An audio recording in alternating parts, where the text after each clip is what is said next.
¿Tiene?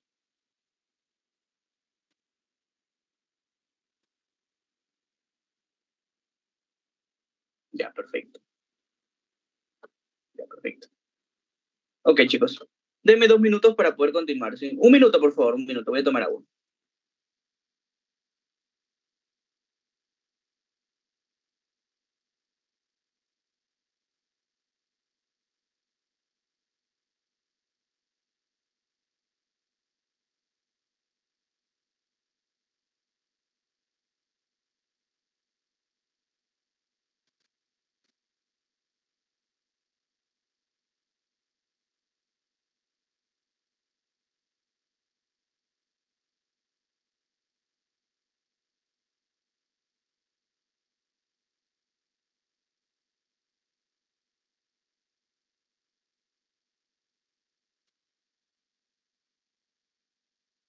Ya, ahora sí, chicos. A ver, faltan 2 nomás. Ya. Entonces, valvulopatías, eso también suelen preguntar, ¿ya? Suelen preguntar bastante en valvulopatías. En valvulopatías lo que hay que saber básicamente son los focos auscultatorios, ¿ya? Eso suelen preguntar y también suelen preguntar sobre las valvulopatías más frecuentes que son la aórtica y la mitral. Entonces, ya sabes lo que es la es R1, la R2, como te digo, ese es el cierre de las válvulas auriculoventriculares, este es el cierre de las válvulas semilunares. El soplo se define como un flujo turbulento que van a pasar ya no tanto por la parte de los vasos, sino que va a pasar por las válvulas. ¿Ya? Es un soplo, es un flujo turbulento que genera presiones como tal, ¿no? Y puede generar hasta incluso daño endotelial. Recuerda de que las válvulas están rodeadas de endotelio también. Y que el soplo lo puedes definir de acuerdo a la aparición en su momento, porque existe proto, meso y tele. Proto que está al inicio, meso que está en la parte intermedia y tele que está al final. ¿Por qué crees que se llamaba la precarga volumen telediastólico? Porque es el volumen al final de la diástole, que eran 120 mililitros. Entonces ya sabes que la palabra tele viene al final, proto al inicio y meso en el intermedio. Y si quieres hablar de que el soplo está en toda la fase, proto, meso y tele, lo denominas como holo, ¿ya? Que existen valvulopatías que hacen soplo lo sistólico o lo diastólico, por ejemplo, ¿ya? Entonces, listo. Los focos auscultatorios, los focos de ocultación. Los focos de ocultación lo vas a ver de la siguiente manera, ¿ya? Entonces, todo va a ser en relación a cómo está ubicado el corazón, pues. Vamos a colocarlo aquí, otro color. Acuérdate, segundo espacio intercostal, línea paraexternal derecha, vas a encontrar justamente el primer foco, que es el primer foco aórtico. Aórtico. En su contrario, en la parte del frente, en el segundo espacio intercostal, línea paraexternal izquierda, vas a encontrar el pulmonar. ¿Ya? Luego, el ápex, por ejemplo, aquí, que es la línea media clavicular, quinto espacio intercostal, ahí está en la punta del corazón, que es considerado como el foco mitral. Y algunos dicen que la línea paraexternal izquierda, en el quinto espacio intercostal, cuarto, quinto espacio intercostal, le encuentras el foco tricuspidio. Otros el tricuspidio lo dicen que está en el ápex, por si acaso. Varía mucho donde lo veas. Entonces lo vuelvo a repetir: aórtico, segundo espacio intercostal, línea paraexternal derecha; el pulmonar, segundo espacio intercostal, línea paraexternal izquierda; el foco mitral del ápex del corazón, que justamente está ahí, línea media clavicular, quinto espacio intercostal; y el tricuspidio, que está justamente o bien en línea paraexternal izquierda, en el cuarto y quinto espacio intercostal, o algunos lo consideran en el ápex. Y entre estos dos, aquí más o menos, entre el pulmonar y el tricuspidio, se considera el foco de accesorio o de ERM. Aquí lo accesorio o de ERM, así se denominan también. ¿Ya? Listo. Ahora, como te estaba mencionando, mira, existen dos patologías en el cual hay oye, acá está mal, chicos, el dibujo. Creo que es así esto, ¿ya? Ahorita lo voy a explicar mejor. Existen dos patologías dentro de las valvulopatías, ¿ya? Una es que sean las insuficiencias y otra es que sean las estenosis, ¿ya? Entonces, tanto las insuficiencias como las estenosis, como puedes ver acá, la válvula queda abierta. En cambio, acá la válvula queda cerrada, estenosada. Ahora, lo que tú tienes que saber acá es lo siguiente. Las insuficiencias te hacen cambios arriba y abajo. Las estenosis solamente te hacen cambio en una cavidad. Eso es característico, ¿ya? Las insuficiencias hacen daño arriba y abajo, te afectan las dos cavidades. En cambio, las estenosis no, solamente te afectan una sola cavidad y de ahí puedes empezar a diferenciar. Y ahora sí vamos a hablar de las valvulopatías más frecuentes, que son la aórtica y la mitral, ¿ya? Empezando específicamente, por ejemplo, de la estenosis aórtica. ¿Ya? Algunos conceptos claves nada más. Estenosis aórtica, que acá vamos a ver insuficiencia aórtica. Por ejemplo. Insuficiencia aórtica. Entonces vamos a cambiar de color. Listo. ¿Qué tienes que saber de las estenosis aórticas? De las estenosis aórticas tienes que ver que van a ocurrir en unas etapas, en jóvenes o en ancianos. En jóvenes va a ser causa de las válvula aórtica bicúspide. Porque acuérdate que la aorta usualmente son tricúspides, pero cuando son bicúspides, dos valvas nada más, en jóvenes. En adultos se va a dividir más frecuentemente por calcificaciones, producto de la degeneración, por ejemplo. Y también vas a encontrar la fiebre reumática. De hecho, la fiebre reumática a nivel mundial te dije que es más frecuente estenosis aórtica. A nivel mundial, ¿ah? Mundial. ¿Ya? Perfecto. Esas son las etiologías, por si acaso. Ahora, la clínica característica. La clínica. Mira, es un paciente que viene con disnea, con angina y síncope. Es el DAS. Mira que la estenosis es disnea, angina y síncope. Es una angina que aparece al esfuerzo, por si acaso. ¿Ya? Perfecto.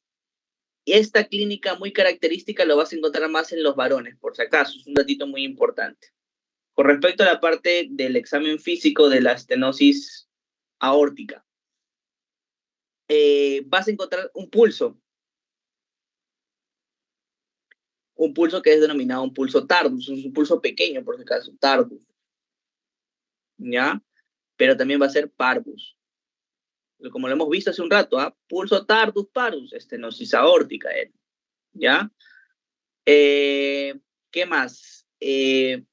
La auscultación, pues, al auscultarlo, ¿qué vas a encontrar? Un soplo, escúchame bien, el soplo es sistólico, ¿ya? Es un flujo sistólico eyectivo, que se irradia hacia el cuello, por si acaso. Soplo sistólico eyectivo, que se irradia hacia el cuello. Eso es lo característico, ¿ya? Y mira, tiene esta forma. Al toque sube y baja. Soplo sistólico. O sea, como afecta todo, ¿tú qué dirías? ¿Es un soplo holosistólico? Claro, es un soplo holosistólico, pero con predominio, ¿dónde? En la fase mesosistólica. Claro, porque casi te das cuenta, proto, meso, tele, ¿dónde está el pico? En la fase mesosistólica. Es un soplo no es un soplo mesosistólico, ¿ya? Eyectivo que se irradia al cuello. Pulso tardus parvus, la clínica disnea, angina, síncope, y ahí está la etiología. Esos son lo que tienes que saber con respecto a estenosis aórtica, nada más. No te confundas porque hay más conceptos, pero ahorita el momento del examen es lo básico. Las insuficiencias aórticas es distinta. Las causas, las etiologías son por... Uy, perdón, otro color. Aquí. Las etiologías son por problemas valvulares, ¿ya? Valvulares como, por ejemplo, las endocarditis infecciosa, ¿ya? Tiende a ser predilección a insuficiencia aórtica. La fiebre reumática también, ¿ya? También hay problemas no de la válvula, sino de dilatación del anillo valvular, ¿ya? Por ejemplo, ahí lo encuentras en los aneurismas de aorta, ¿ya? Típico, ¿quiénes hacían aneurisma de aorta? Marfan. Entonces, ¿Marfan qué van a hacer? Insuficiencias aórticas. Ahí está el Marfan, por si acaso. Por dilatación del anillo valvular, por un problema de una colagenopatía. ¿Ok? La clínica, estos tienen solamente el DA, disnea y angina, nada más. Tienen disnea y angina, por si acaso. ¿Listo? Estos son los típicos pacientes que durante un buen tiempo pueden cursar asintomáticos, por si acaso, ¿ah? Pueden cursar asintomáticos. Ahora, el pulso de estos pacientes, vamos a ver cómo es el pulso. Mira, el pulso es un pulso que ya lo hemos visto, es un pulso Magnus y Zeller. ¿Sí o no? Te dije, Magnus y Zeller. ¿Ok? Y a la auscultación, ¿qué lo encuentras en la auscultación? Vamos a ver, a la auscultación lo que vas a encontrar en el foco aórtico o accesorio de EAR también puedes encontrar lo que es un soplo, pero es un soplo, no es sístole, sino un soplo en diástole, ¿ya? Donde vas a encontrar un nombre rarito que es el soplo de Austin Flip. Esto de aquí que sube y que baja se llama soplo de Austin Flip. Ahora tú me dirás para que me puedas entender, Alfredo, ¿por qué hace un pulso Magnus, Celer, gigante? ¿Por qué hace? Porque la sangre sale, mira, para que puedas entender esta imagen. La sangre sale, pero como la válvula está insuficiente, regresa nuevamente. Entonces el ventrículo va a tener mucho más volumen, y que en cada contracción va a botar mucho más volumen que la anterior. Entonces, el nivel periférico, la arteria, va a tener un pulso gigante, Celer. También se irradia hacia el cuello, por si acaso. A esto se le conoce también como soplo de Austin Flick, por si acaso. Ese es el nombre rarito en este soplo de insuficiencia aórtica. ¿Ya? Y la otra que hay que saber justamente es la valvulopatía relacionada a la parte mitral. Alfredo, ¿me vas a hablar de la tricuspidia, la pulmonar? No, porque no te va a venir en tu examen, ¿ya? No te va a venir. Ni hasta en medicina 2 viene, por si acaso. No viene. Ok, el soplo mitral. ¿Qué podemos saber de la... Vamos a hablar específicamente de la estenosis acá igualito y acá abajo de la insuficiencia. Las estenosis, por ejemplo, las causas etiológicas. En las estenosis vamos a ver que las causas van a ser en jóvenes que son congénitos. Y en ancianos, problemas de calcificación. Y también la más frecuente que vienen a ser en Perú, la fiebre reumática. En Perú. Alfredo, entonces, en mi examen, ¿qué marco? ¿Aórtica o mitral? Yo diría para tu examen marca más mitral, porque estás hablando de Perú netamente, por si acaso. ¿Ya? Lo característico de esto es la disnea. Eso también tiene esta chapeta que se conoce como la chapeta malar mitral, en realidad, chapeta mitral. ¿Ya? Esa es la fascia mitral, chapeta mitral. También tiene esto, ¿no? También tiene la disfonía. Estos pacientes tienen disfonías, problemas en el habla por irritación, por estímulo del nervio laringeo recurrente, inferior. Esto se llama un signo característico que es el signo de Order. Así, Order, por estimulación del nervio laringeo recurrente, por si acaso. Tienen el izquierdo, por si acaso, ¿ah? Tiene disfonía porque se comprime, se irrita este nervio laringeo recurrente. ¿Ok? También pueden cursar con hemoptisis, por si acaso, porque hay un problema de congestión pulmonar donde rompe los capilares pulmonares y lleva a las hemoptisis. Pero lo característico es la disnea. Acuérdate, disnea, disfonía, hemoptisis, listo. Esto es mitral. ¿Ok? Ahora, con respecto al... aquí no tiene un pulso característico, lo que sí va a tener auscultación, ¿ya? Va a tener algo característico, no sé si está acá. Aquí, esto, mira. Este es el soplo, ¿ya? Es un soplo que ocurre en fase de diástole, por si acaso, y tiene esto, un chasquido de apertura. Chasquido de apertura se denomina. Y después viene el soplo. Así está el soplo. Tiene chasquido de apertura y tiene el soplo. Lo que sí te puedo comentar aquí es que la estenosis mitral tiene complicaciones, y dentro de las complicaciones justamente está la fibrilación auricular, una de las más importantes, por si acaso. Por eso pacientes con valvulopatía a veces reciben anticoagulantes, más la mitral, porque pueden hacer fibrilación auricular. Y por último, la insuficiencia. Pues la insuficiencia usualmente la etiología tiene que ver con enfermedades degenerativas. Estamos hablando de, por ejemplo, prolaxo de la válvula mitral, fiebre reumática, calcificaciones degenerativas, etc. Y problemas isquémicos también. Por ejemplo, lo más característico es un infarto agudo de miocardio, sea agudo, sea crónica, pero puede ser insuficiencia mitral. ¿Ok? Listo. Estos pacientes vienen con disnea, producto de que hacen edema agudo de pulmón, por si acaso. ¿Ya? Hacen edema agudo pulmonar y hacen congestión sistémica y congestión pulmonar. Más característico, congestión pulmonar. ¿Ya? Siempre te van a preguntar por un infarto que ha tenido el paciente recientemente. Esos hacen insuficiencia mitral, por si acaso. La auscultación lo vas a encontrar un soplo, auscultación, vas a encontrar un soplo de tipo sistólico, característico que se irradia hacia axila. Mira que los demás se irradiaban a cuello. El único que se irradia axila característicamente es la mitral, por si acaso, que irradia hacia axila. Es un soplo, como te digo, sistólico, en fase de sístole, y se irradia hacia el cuello. ¿Ya? Básicamente es eso. Esas son las cositas que quiero que te aprendas con respecto a las valvulopatías más frecuentes, aórtica y mitral. Después no hay otra más. La tricuspidia y la pulmonar, poca relevancia, por si acaso. El signo de la cara. ¿Cuál signo de la cara? No sé, no entendí.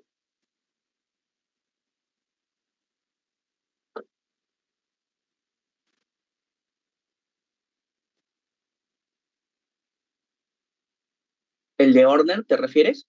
¿En la estenosis mitral? Horner. Este de Horner, me refiero. La disfonía que tiene.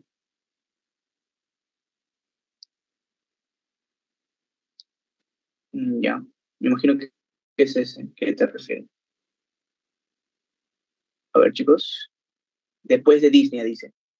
Ah, ya, chapeta, perdón, chapeta mitral, ¿ya? Chapeta mitral. Este enrojecimiento facial, este se llama como la chapeta mitral. Sí, chapeta mitral. Listo, gracias chicos. Ok, y ya vamos a la última parte para poder acabar la parte de cardio y empezar con uro. Creo que van a empezar con uro empiezan. No, con endocrino. Vamos a esta parte. El síndrome coronario. El síndrome coronario, ¿qué es lo que te van a preguntar? El síndrome coronario siempre te van a preguntar, como te dije, la definición que no es una frecuente, viene a ser la oferta, ¿no? Lo más frecuente es lo alterado. Y donde ellos va a predominar es la aterosclerosis. Es lo más frecuente la causa de la aterosclerosis. Ahora, acuérdate que para hacer un síndrome coronario, una cardiopatía isquémica, no es lo único la aterosclerosis. Si bien es cierto, es lo más frecuente, sí. Existen otras causas.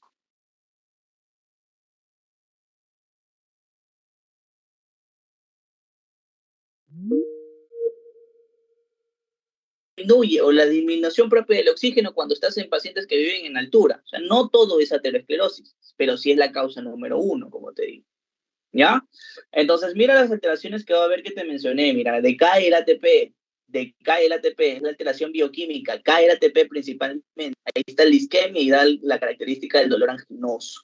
Luego tienes alteraciones funcionales, donde falla la contractibilidad, falla primero la diástole, luego la sístole. Luego ya viene el proceso de la necrosis, donde vas a ver la Q patológica predominante, ¿verdad?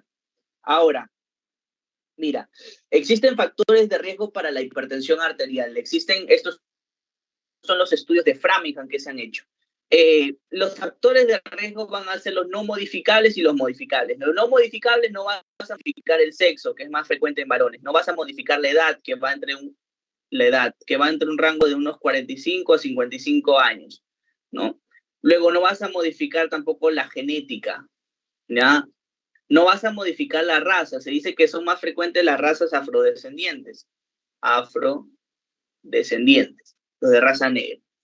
En cambio, los modificables puedes modificar los trastornos metabólicos o comportamentales. Los metabólicos específicamente van relacionados a las dislipidemias. En cambio, los comportamentales tienen que ver con los estilos de vida, ¿no? Los ejercicios, la alimentación, todo lo demás que puedas modificar, ¿ya? Perfecto. La hipertensión también está dentro de los metabólicos, por si acaso, ¿eh? Problemas metabólicos, la hipertensión está dentro de los famosos síndromes metabólicos, ¿no? Dislipidemia, diabetes, hipertensión, síndrome de ovario poliquístico, eso está dentro de los metabólicos. ¿Ok? Pero existen, dentro de cardio, van a ser siempre 4 características de factores de riesgo que nunca en tu vida te vas a tener que olvidar, nunca, que es el tabaco, la hipertensión, diabetes y hiperlipidemia. Son de las 4 cosas como factores de riesgo cardiovascular que siempre van a estar en todas las enfermedades cardiovasculares. ¿Ok? Perfecto. Ahora, ya una vez que ya tú has conocido hace un momento que te expliqué cómo diferenciar una angina, ¿no? Una angina típica, que lo hemos visto. Ahora es momento de poder clasificar a la cardiopatía isquémica. Ya es momento de poder clasificar la cardiopatía isquémica. Esta se va a dividir en la aguda, que también es conocida como la SICA, y también se va a dividir en la crónica. ¿Ya? La aguda y la crónica. La crónica. La crónica la conocen, vamos a dividirlas en tres, que es la angina inestable, la angina de Prinzmetal y la angina silente, ¿ya? En cambio, la aguda la vamos a dividir en angina inestable y el IMA, sea ST elevado o sea ST no elevado. Ahora sí, mira, escúchame bien. La angina estable se refiere porque la placa teromatosa está estable, tal cual. Nadie la mueve, está tranquilita. Entonces, tienes un espacio libre en la parte superior. Entonces, tiene que haber un mecanismo en el cual por algún motivo haya una vasoconstricción y esa vasoconstricción reduja el flujo y recién la arteria, ese pedacito recién pueda obstruir hasta un nivel. Por eso que se dice que la angina estable ocurre cuando hay un esfuerzo. Tiene una oración menos de 20 minutos, te dice. ¿Ya? Esta es la típica que alivia con nitratos. Tú le das nitratos y responde tranquilamente. ¿Ya? Entonces, es una disnea de esfuerzo, dura menos de 20 minutos y responde a nitratos. Esta es la típica, escúcheme bien, esta es la típica angina típica, pues, ¿no? Porque cumple todos los criterios de angina típica, por si acaso, ¿ah? Un datito, no tiene EKG alterado, no tiene enzimas cardíacas positivas. Nada más, esa es la angina estable. Un ratito, chicos, vamos a aceptar. Están entrando por aquí. Ya. La angina de Prinzmetal va relacionado principalmente a fenómenos de vasoespasmo. Vasoespasmo. Aquí entran, por ejemplo, el Raynaud, ¿no? Fenómeno de Raynaud y la angina de Prinzmetal, por si acaso. Prinzmetal. La Prinzmetal es muy característica porque es un fenómeno de vasoespasmo muy característico que está relacionado a pacientes jóvenes, varones en su frecuencia, y la palabra clave, que son drogadictos. Estos tienen angina de Prinzmetal. Son anginas como si fueran o como si semejaran un infarto de manera crónica y que está relacionado, como te digo, a jóvenes, varones y adictos a drogas, cuyo tratamiento característico son los calcios antagonistas, los que han llevado fármacos, ¿no? Se han llevado fármacos, calcios antagonistas, es típico para esos pacientes. La angina silente, su mismo nombre lo dice, es silente, no hay nada más que decir. Ahora, las agudas, que son las más importantes, ahí tienes la angina inestable. Acá diferente, la otra es la arteria, está ya tapada. Aquí te voy a dar un dato clínico, fisiopatológico más que todo. La angina inestable tiene una obstrucción más del 90%, más del 90%. En cambio, la estable tiene una obstrucción del 70%. ¿Ya? La angina inestable es un dolor que aparece al reposo. Ya no aparece al esfuerzo, aparece al reposo. Dura más de 20 minutos. ¿Ya? Este también responde a nitratos, tranquilamente responde a nitratos. No tiene EKG patológico, no tiene enzimas positivas. ¿Ya? Eso es lo característico. Pero aparece al reposo. El paciente está sentado, tranquilo, y le aparece el dolor. Diferente de infarto agudo del miocardio, que lo vamos a ver ahorita. Como te digo, el infarto, ¿cómo se define? El infarto a per se te va a decir es un dolor también al reposo. Dura más de 20. Algunos autores te dicen, este va a durar 30, por si acaso. Te va a decir, no, no dura 20, dura 30. Pero, por ejemplo, la Sociedad Europea de Cardiología te dice, tanto la angina inestable como el infarto duran más de 20. Listo. ¿Responde a nitratos? Sí, responde a nitratos. ¿Tiene EKG patológico? Sí, tiene EKG patológico. Pero ahí tú vas a ver, pues uno tiene ST elevado, pero y el otro, Alfredo, no lo tiene. Ahí es donde las enzimas entran a hacer su papel, porque ambas sí o sí van a tener enzimas cardíacas positivas. O sea, si tú no tienes, si tienes negativo el ST no elevado, entonces las enzimas te hacen el diagnóstico. Preguntas que te pueden hacer, ¿cuál es la primera enzima en elevarse? Acuérdate que es la mioglobina. ¿Cuál es la que por elección pides mejor? La mejor sensibilidad y especificidad, la troponina. ¿Ya? Y acuérdate que la onda T te evalúa isquemia, la onda ST lesión y la Q necrosis. Listo, eso es lo básico que hay que saber. Y te pueden preguntar, que en fisiopato creo que en algún momento lo preguntaron también, ¿cuál es la principal arteria que se infarta? La arteria descendente anterior, que es rama de la coronaria izquierda. ¿Ya? La principal que se afecta, por si acaso, la descendente anterior. B1, B2, B3, B4. Todo es escala anterior. Listo. ¿Alguna duda con Zika o pasamos a insuficiencia?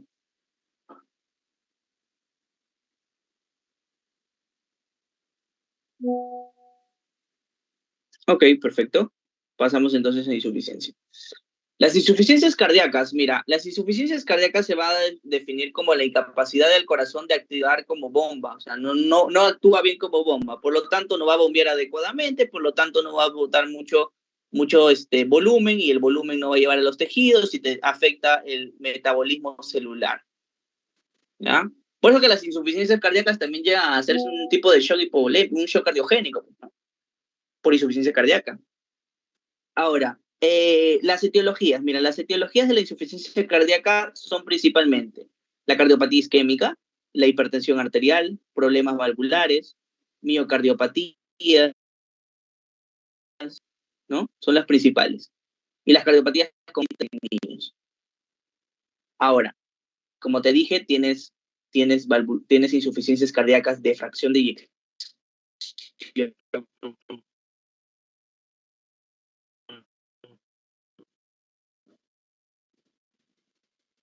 baja, que de hecho son las más frecuentes. Son las menos frecuentes y son las daditos, estas cositas, ¿ya? En cambio, las de gasto cardíaco bajo, que son las más frecuentes, tienes, por ejemplo, que sea bajos, muy bajos, o que sean hasta incluso conservadas. Las de bajo, por ejemplo, vas a encontrar cuando hay una falla en la contractibilidad. O sea, por eso que está, mira, la pared está delgadita. ¿Y te acuerdas que te dije cuando la pared está delgadita, qué ruido encontrabas? El tercer ruido. En cambio, cuando está conservado, tú dices, Alfredo, la fracción de eyección está chill, porque se contrae, porque tiene buen músculo. Ahí se encontrabas un cuarto ruido cardíaco. Ahí está. Tercero y cuarto ruido cardíaco. Listo, y se acabó el juego. El de acá era una memotecnia, por ahí me están preguntando, claro, es la memotecnia de patea fútbol, no sé si ustedes recuerdan a los chicos de la academia, ¿no? Ahí les mencioné algunos, pero la memotecnia es patea fútbol, ¿ya? Así, patea fútbol. Fútbol, ¿ya? Es, por ejemplo, Payet, la enfermedad de Payet, la anemia, la tiroides, hipertiroidismo, los embarazos, la A era de estados anafilácticos, la F era de fístulas arteriovenosas y la enfermedad de Boll, que es la enfermedad de Beriberi. Son las causas de insuficiencia cardíaca de fracción de eyección alta, por si acaso. ¿Ya? Para los que me preguntaron por ahí. Listo. Con respecto acá a las insuficiencias cardíacas, vamos a tener insuficiencias cardíacas izquierdas e insuficiencias cardíacas derechas. Congestión pulmonar. Y las derechas tienen congestión sistémica. Entonces, las insuficiencias cardíacas izquierdas, ¿qué te va a venir? Con una disnea de esfuerzo, se conoce.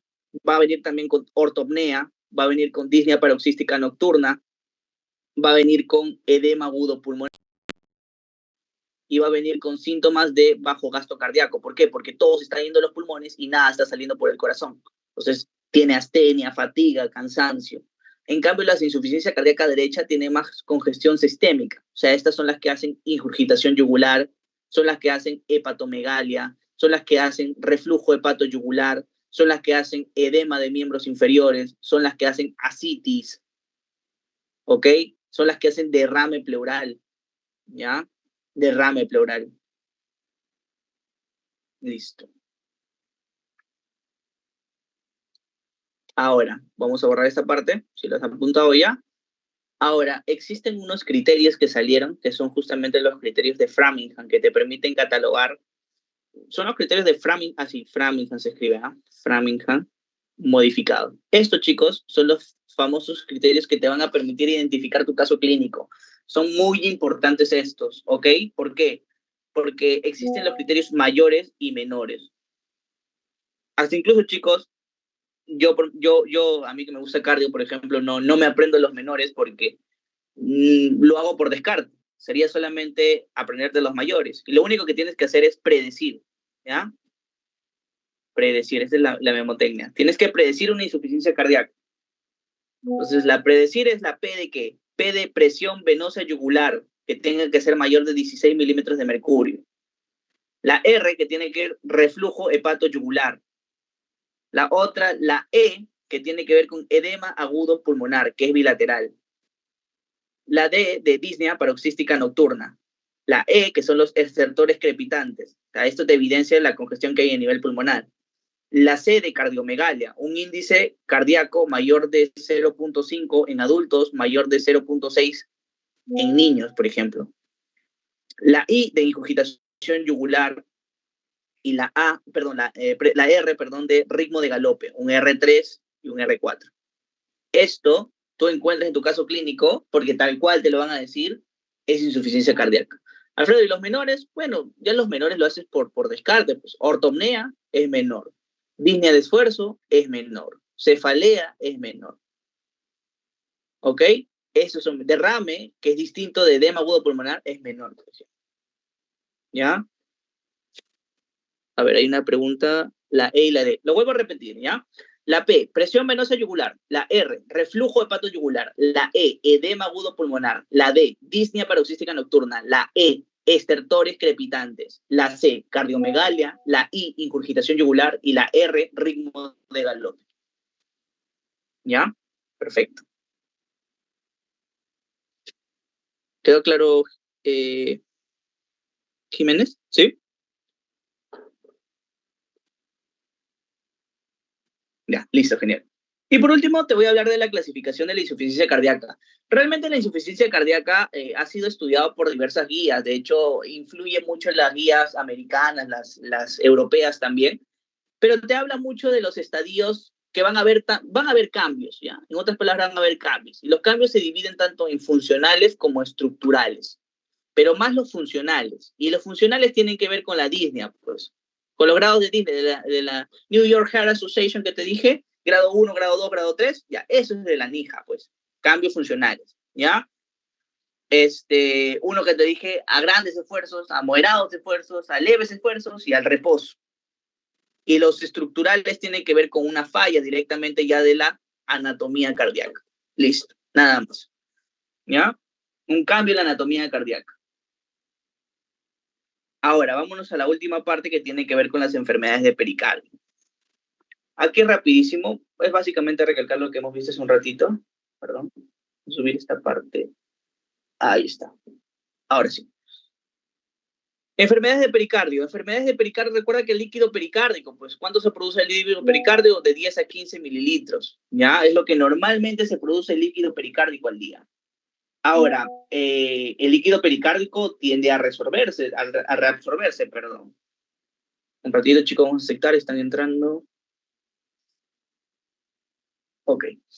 Entonces, la clínica de una enfermedad pericárdica, y acá está con imagen básicamente, como te dije, tiene toda la clínica de una cardiopatía isquémica, tiene todo lo cantado de una cardiopatía isquémica, pero lo único que le diferencia es que se alivia a la posición mahometana, como lo puedes ver aquí, y también es que aumenta en la inspiración, Básicamente porque en la inspiración haces el roce pericárdico. ¿Ya? Listo. Las pericarditis agudas lo que tienen es una alteración en el EKG, por ejemplo. Las pericarditis agudas, ¿qué hacen? Alteración en el EKG y también hacen roce pericárdico. Eso es característico, roce pericárdico. Y hacen alteración en el EKG, por si acaso. ¿Ya? ¿Cómo alteran el EKG? Mira, también estas suelen elevar el ST. Alfredo, pero el ST también no le elevaba el infarto, claro, por eso que tienes que cuidarte mucho cuando diferencias un infarto con una enfermedad de pericardio.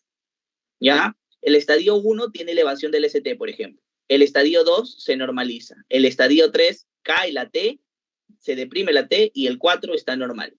Esos son los estadios que pasa el EKG de una pericarditis aguda.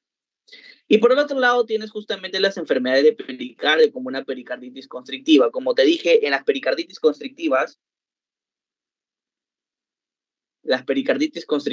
acá me dicen, ¿cuál es la etiología de una pericarditis aguda? Mira, la característica, las etiologías más frecuentes de la pericarditis aguda es por un virus.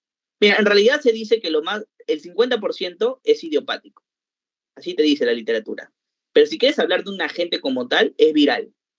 Y aquí, el Coxsackie B virus. B de bobo. ¿ya? B-virus, por si acaso. Para los que me preguntaron, Coxsackie B-virus. Ya, como te decía, aquí es cuando una coraza, pues entonces la sangre no va a venir en inspiración y entonces la sangre como lo está inspirando no hay retorno venoso. Entonces, porque el pericardio está engrosado, pues está grueso ahí el pericardio. Entonces, lamentablemente, la sangre se va a ir a nivel de la yugular, dándote ingurgitación yugular positiva. Se va a ir a nivel hepático, dándote hepatomegalia, dándote ascitis y dándote edema de miembros inferiores, por si acaso. Y ahí está la ingurgitación yugular. Y lo último que te van a colocar y que siempre, hasta en fisiopatos me imagino que te habrán venido, que es justamente la triada del taponamiento cardíaco, que es la triada de Beck. Ingurgitación yugular, ruidos cardíacos apagados y hipotensión. ¿Listo? Siempre te va a venir eso, la triada de taponamiento cardíaco. El taponamiento cardíaco, como te dije, o el derrame pericárdico puede ser agudo o crónico. El agudo, 250, el crónico, más de 2 mililitros. Ya, las etiologías, ya. En la etiología, como te dije, de la pericarditis aguda, la pericarditis aguda, el 50% es idiopático, pero si quieren hablar del más frecuente en algo específico, es el virus, que es el Coxsackie B-virus, B de bobo. Claro. Sí, o sea, es Coxsackie B-virus. Acuérdate que Coxsackie B-virus tiene que ver con la B de bobo, nada más. Después otro, también existen bacterianas, por si acaso, pero no son frecuentes. Claro, las radiaciones también pueden hacer. A ver, otra pregunta, me dicen acá. De taponamiento cardíaco. Hipotensión arterial, ingurgitación yugular y ruidos cardíacos apagados. Ese es de taponamiento cardíaco. Triada de Beck, así se denomina. En fisiopato lo han visto, creo. Listo, ya para poder acabar con mi parte. A ver. Las de marcar al toque nomás, porque más le va a venir su casito integrador. Dice, en relación a los ruidos cardíacos, señale lo verdadero. ¿Cuál sería lo verdadero, chicos? A ver, para avanzar.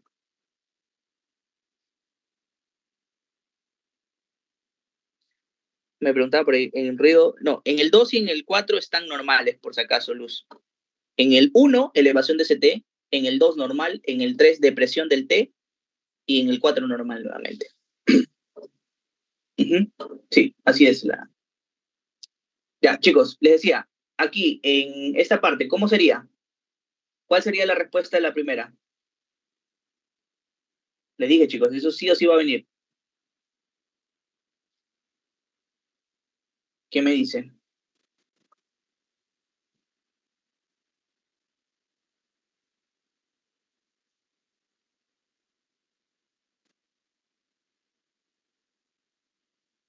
Claro, el primer ruido cardíaco, como te dije, coincide con la. Mira, descarta lo demás. Muy bien, Ana. El primer ruido cardíaco va a coincidir con la presión del pulso. ¿Y el otro con qué coincidía? Con la cisura dicrota. ¿Te acuerdas o no? Vamos a regresar. Porque te es una ojeada nada más. Aquí, mira. Aquí. Primer ruido cardíaco, empieza la onda del pulso. Y la otra con la incisura dicrota. Ahí está. Esa es la respuesta. Lo verdadero. Después, el primer ruido cardíaco está dado por el cierre de las válvulas mitral y pulmonar. No, la tricuspidia, ¿sí o no? El segundo ruido cardíaco inicia la sístole ventricular. No es sístole ventricular. El foco aórtico se ubica en el segundo espacio intercostal izquierdo, no, derecho. El tricuspidio se ubica en el tercer espacio línea periosternal izquierda. Línea media clavicular, te dice. Tercer espacio, no, Nicaragua. Es justamente la B. Por descarte lo sacaba, por si acaso.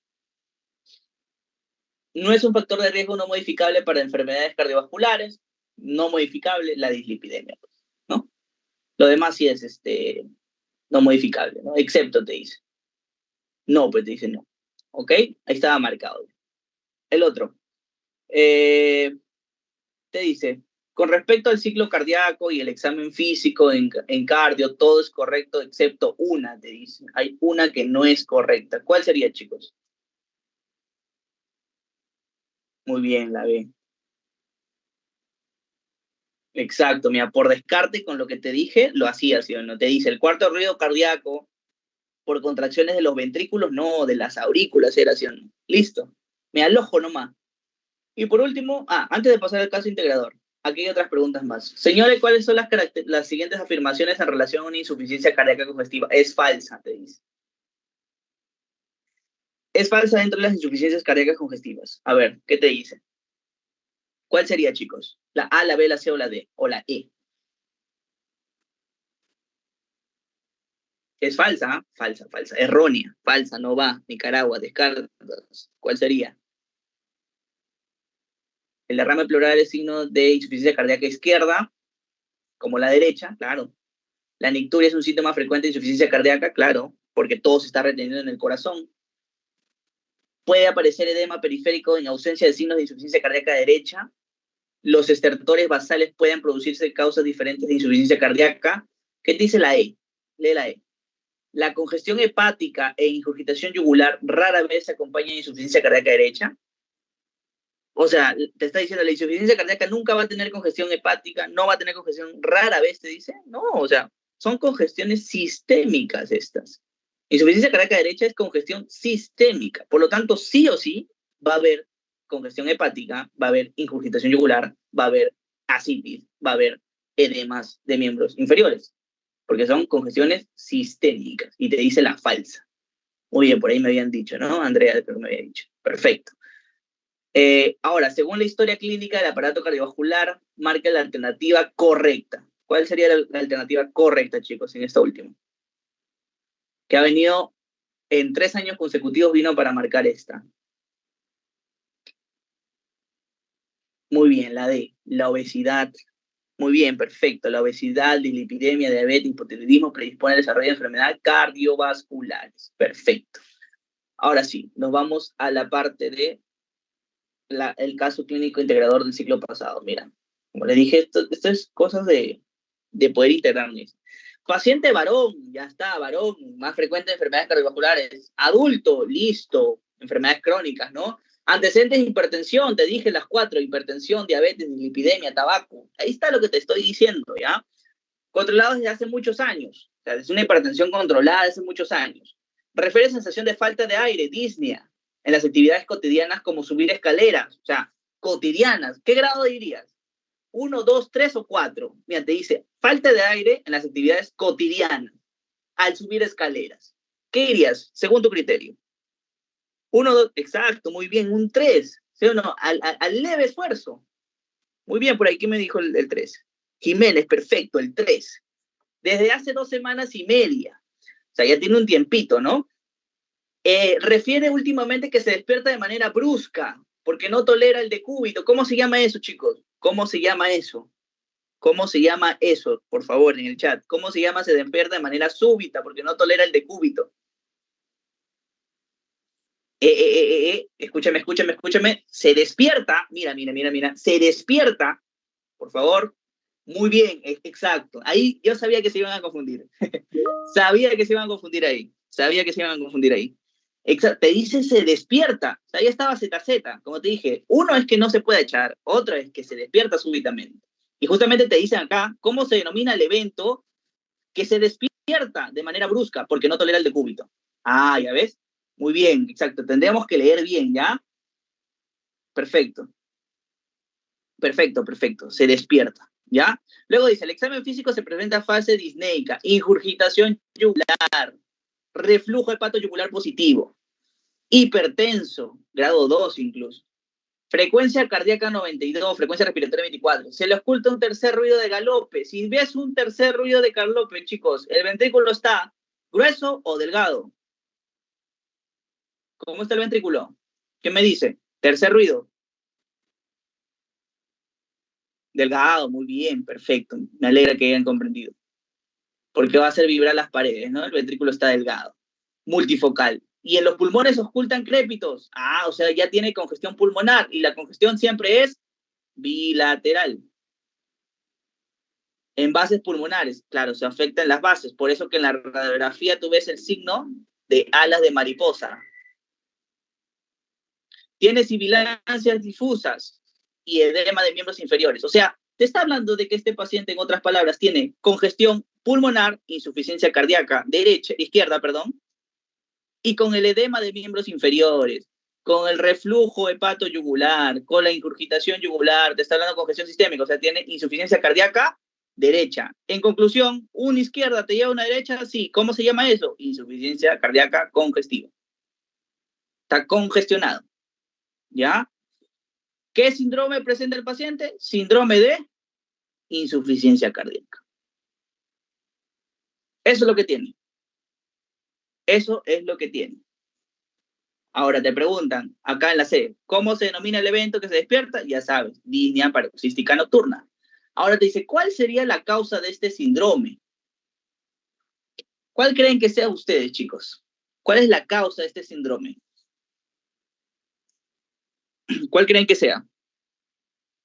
Exacto, Jiménez, muy bien. La hipertensión arterial no controlada. ¿Ya? Usualmente la hipertensión arterial no controlada, o la hipertensión, primero hace una remodelación de tipo concéntrica, o sea, hace un R4, porque primero se va a hipertrofiar, o sea, como la poscarga va a estar aumentada, la poscarga, entonces el ventrículo dice, oye, aguanta un momento, voy a tener que hipertrofiarme para vencer esa presión que viene de afuera. Entonces, primero se hipertrofia. Y ya tú lo tienes al paciente con un R3, o sea, ya el ventrículo está delgadito. Tú dices, ya, Alfredo, ya este ventrículo se cansó ya se cansó, ahora ya no está hipertrofiado, sino que está al contrario, está muy delgadito. Entonces, producto de la hipertensión no controlada. No controlada. Muy bien, Andrea, perfecto. Listo. Chicos, ¿se entendió? Díganme si se entendió insuficiencia cardíaca, porque estoy más que seguro que le viene insuficiencia cardíaca o un Zika. ¿Ya? Estoy más que seguro. ¿Se entendió, chicos? ¿Me confirman en el chat? Listo, genial, genial, Bianca, genial, Natalie. Muchas gracias, gracias. Ok, un ratito más. Genial, genial, genial, Andrita. Un ratito más para poder acabar con mi parte. Chicos, a ver, para los chicos de la academia, si se acuerdan, a ver. En toda cardiopatía isquémica un trastorno del ritmo que siempre tienes que descartar. ¿Se acuerdas? Un bloqueo. ¿Qué me dice? No sé si les han enseñado. Yo les he enseñado al menos. Bloqueo de tal, descarta cardiopatía isquémica, descarta infarto, te dije. ¿Alguien recuerda? Muy bien, bloqueo de rama izquierda. Ajá. Bloqueo de rama izquierda, descartas un infarto, por si acaso. Este es para tu Pepa, para tu vida. Tú ves un KG de bloqueo de rama izquierda, oye, aguarda, puede ser un infarto. ¿Ya? Y último, dos complicaciones que hacen el infarto, mira, los pacientes con infarto mueren de dos cosas. Complicaciones tempranas y tardías. Tempranas hacen problemas eléctricos, tardías estructurales. Los problemas eléctricos, ¿qué hacen? Fibrilación ventricular. Y tardías, ¿qué hacen? Insuficiencias cardíacas. Listo. Listo, chicos. Con esto ha sido mi parte de cardio. Entonces, no sé si estará, creo que sigue Piero. Piero, ¿estás ahí? Deme un segundo, chicos. Ahorita vamos a continuar. Sí, Alfredo, aquí estoy.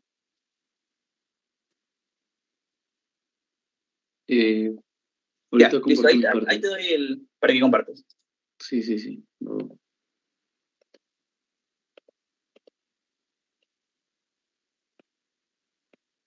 Bueno, chicos, entonces vamos a tocar los temas puntuales de endocrino, ¿de acuerdo?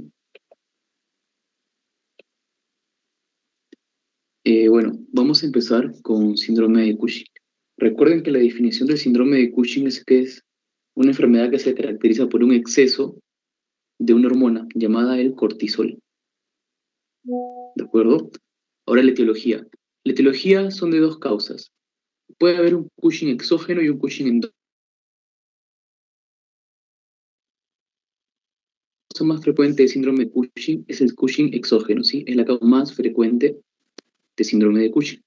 Ahora, ¿el Cushing exógeno de qué trata? Trata prácticamente de un paciente que, pues, consume corticoides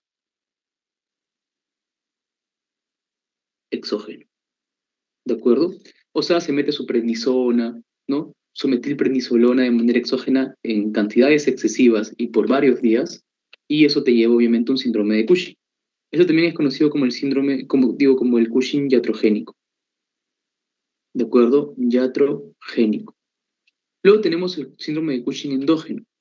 Que el síndrome de Cushing endógeno, a mí me gusta verlo, no como lo ve la gente que te lo dice según la ACTH, dependiente o independiente. Una forma práctica que yo tengo de acordarme el Cushing endógeno es un Cushing endógeno primario y un Cushing endógeno secundario.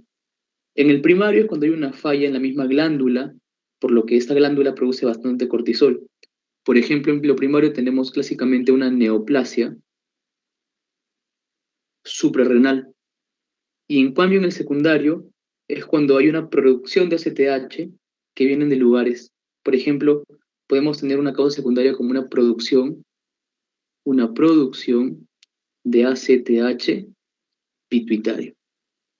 Pituitario.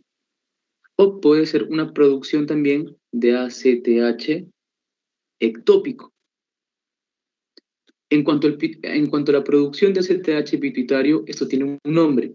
Se le conoce como la famosa enfermedad de Cushing, ¿sí? A eso se le conoce como la famosa enfermedad de Cushing. O sea, cuando hay un adenoma pituitario productor de ACTH, se le conoce como enfermedad de Cushing. Y esta producción de ACTH ectópico, ¿dónde lo puedes ver? Clásicamente, ¿no? En el cáncer de pulmón de células pequeñas, por ejemplo. Tú sabes que ese cáncer le encanta hacer síndromes paraneoplásicos, secretar bastantes sustancias, ¿de acuerdo?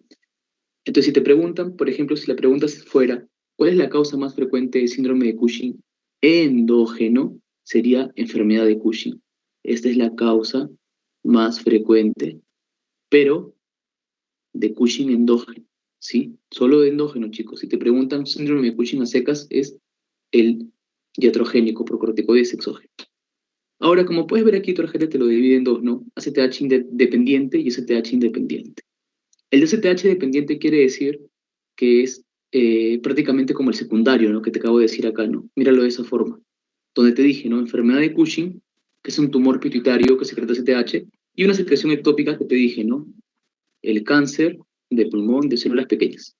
En cambio, el ACTH independiente es el primario, ¿de acuerdo? Donde lo clásico es un cáncer o una neoplasia de la suprarrenal, ¿no? Un adenoma, principalmente. ¿De acuerdo? Y otras causas más aquí que es un poco más raro, como carcinoma, displasia, que no vale la pena ahorita entrar en detalles, pero eso en cuanto a las causas, para que nunca se olviden. En cuanto a la clínica, chicos, la clínica es clásica, ¿no? Vamos a resaltar lo más importante, ¿de acuerdo, chicos? Un aumento de peso es clásico de un hipercortisolismo, el acné, pero no un acné por andrógenos, sino un acné por exceso de cortisol, ¿de acuerdo? El hirsutismo también recuerden, ¿no? La fascia de luna llena, la rubicundez en la carita, la obesidad de tipo centrípeta, o sea, central, la jiba de búfalo, la atrofia cutánea, la hipertensión arterial también, chicos, porque hay ciertos, recuerden que el cortisol se transforma en hidrocortisona y la hidrocortisona tiene receptores mineralocorticoides, ¿no? Que aumentan la testosterona y suben sodio, etc. La diabetes, la osteoporosis, incluso aquí también, chicos, la equimosis y una piel seca. Además de la atrofia de los músculos proximales, esta también es algo clásico, semiológico. Siempre se atrofian los músculos proximales del cuerpo. Y los huecos supraclaviculares empiezan a llenar, ¿de acuerdo? Ahora, vamos a hacer rápidamente cómo es el laboratorio de las causas principales que acabamos de hablar. Miren. Un Cushing exógeno, como te dije, ¿no? ¿Cuál es la causa aquí? De que tú te metes corticoides exógenos. Entonces, como te están metiendo corticoides, simulas que tu cuerpo tiene cortisol. Por eso en el exógeno el cortisol va a estar elevado. Y por eje, por feedback negativo, el STH va a estar bajo. Esa es la característica clásica. STH bajo y cortisol elevado en el exógeno, que es la causa más frecuente. En cambio, en el endógeno primario, como aquí lo que pasa es que tu glándula suprarrenal, ya sea por una neoplasia, ¿no? Ya sea un adenoma, carcinoma o displasia, hace de que aumente el cortisol. Por ende, también el STH va a empezar a disminuir, ¿no? Por feedback negativo, ¿de acuerdo? En cambio, en el endógeno secundario, lo que va a pasar es que, ya sea por la enfermedad de Cushing o por una secreción ectópica como un cáncer de pulmón de células pequeñas, en ambas situaciones, lo que va a estar elevado es la ACTH. y tú sabes que la ACTH actúa en la glándula suprarrenal, haciendo que ésta secrete más cortisol. Por ende, en el endógeno secundario la ACTH va a estar elevada y el cortisol va a estar elevado. Entonces, de esa forma quiero que se acuerden de las características bioquímicas de las hormonas en las tres situaciones principales que les acabo de mencionar. Y eso es lo principal con síndrome de Cushing que no deben olvidar. Pasamos al siguiente tema, chicos, insuficiencia suprarrenal. Empecemos con la definición de esta enfermedad. Recuerden que la insuficiencia suprarrenal es una enfermedad que se caracteriza por una disminución de las hormonas suprarrenales, ya sea el cortisol, ya sea la aldosterona o ya sea la dehidroepiandrostenediona, que es el principal andrógeno, ¿no? Tú sabes que el cortisol es el principal glucocorticoide, el aldosterona es el principal mineralocorticoide y el DHEA es el principal andrógeno. Las tres sustancias que se producen de las tres capas de la corteza, ¿de acuerdo? Entonces, eso primero. Ahora lo que ustedes tienen que saber es la causa. Hay causas primarias, secundarias y terciarias, ¿de acuerdo? Empecemos con las primarias. Las primarias se dividen en dos, en una primaria aguda y en una primaria crónica. En la primaria aguda, la entidad más frecuente que te da esto es el famoso síndrome de Waterhouse-Friedrichsen, ¿sí? Síndrome de Waterhouse-Friedrichsen, que recuerden que es una hemorragia de la glándula suprarrenal, no una necrosis, que se da principalmente por el meningococo. Seguro ustedes lo habrán visto en microbiología, ¿de acuerdo? Y obviamente se caracteriza, ¿no? Por una necrosis de toda la glándula. Además, hay otras causas también, como por ejemplo, vamos a poner otras que son menos importantes. Aquí, principalmente, pacientes con tratamiento crónico con corticoide y retiro repentino, ¿de acuerdo? Otras causas más por acá vamos a jalar arriba, sería el SAF, porque el SAF genera hemorragia de las glándulas suprarrenales y hace que se infarten y pues debuten con esta clínica que veremos más adelante. También por aquí podremos poner a un CIT, a una trombocitopenia, el embarazo, ¿de acuerdo? El embarazo, trombocitopenia, CIT, SAF, son de las causas principales de la aguda. En cambio, de la crónica, recuerden, ¿no? La insuficiencia suprarrenal primaria, crónica, tiene un nombre, que ustedes lo conocen clásicamente, ¿no? Se llama la famosa enfermedad de Addison. ¿De acuerdo? Enfermedad de Addison. Y la enfermedad de Addison, o sea, que es la insuficiencia suprarrenal crónica, son por cuatro causas principales. La primera es una adrenalitis autoinmune. La segunda causa aquí sería tuberculosis. Primera, segunda. La tercera causa aquí sería el SIDA. Y la cuarta causa sería un cáncer metastásico. ¿De acuerdo? Recuerden que la adrenalitis autoinmune, simplemente para que lo recuerden rápidamente, es la causa más frecuente de insuficiencia suprarrenal en países con ingresos altos, ¿no? En países desarrollados. En cambio, la tuberculosis es la causa más frecuente de insuficiencia suprarrenal en países en vías de desarrollo o de bajos ingresos. ¿De acuerdo? Simplemente eso para que recuerden. Luego están las causas secundarias. Sí, chicos, las secundarias. Dentro de las secundarias, lo más frecuente va a ser una patología pituitaria. En este caso, un hipopituitarismo. Aquí principalmente se describen los tumores no funcionales, ¿no? Un tumor de la pituitaria que sea no funcional, o sea, que no secreta hormona, es una causa clásica de insuficiencia suprarrenal secundaria. Por ejemplo, en cuanto a la terciaria, podemos ver que aquí la afectación es en el hipotálamo, ¿no? Entonces, por ejemplo, aquí lo clásico siempre va a ser una interrupción, igual que esta, ¿no? Un tratamiento crónico con corticoides y un retiro repentino. Esto es lo más frecuente en la terciaria. ¿de acuerdo? Lo más frecuente en la terciaria. También puede ser en la primaria aguda, pero lo más frecuente aún es en la terciaria. Entonces, mejor para temas de que no se confundan, chicos, vamos a hacer lo siguiente, ¿ya? Pongamos esto de la terapia crónica en la terciaria, ¿sí? Para que no se confundan. Porque es lo que te describe en la bibliografía, que principalmente se asocia ahí. Es aquí, un tratamiento crónico con corticoide y suspensión repentina, ¿de acuerdo? Entonces, ahora, rápidamente recordemos cómo va a ser el laboratorio en las tres, y antes de pasar a la clínica y pasar a la siguiente enfermedad. Recuerden que en la primaria, ¿qué es lo que pasa? En la primaria, vamos a poner acá, en la primaria lo que se afecta es la glándula suprarrenal. Esta glándula es la que se afecta. Por ende, la glándula, como la corteza de la glándula se está afectando, las tres hormonas caen. Las principales, ¿no? O sea, la aldosterona, el cortisol y la dehidroepiandrosterona, las tres caen. Las tres van a estar bajas en el laboratorio. En cambio, en la secundaria, ¿dónde es la falla? En la hipófisis, ¿verdad?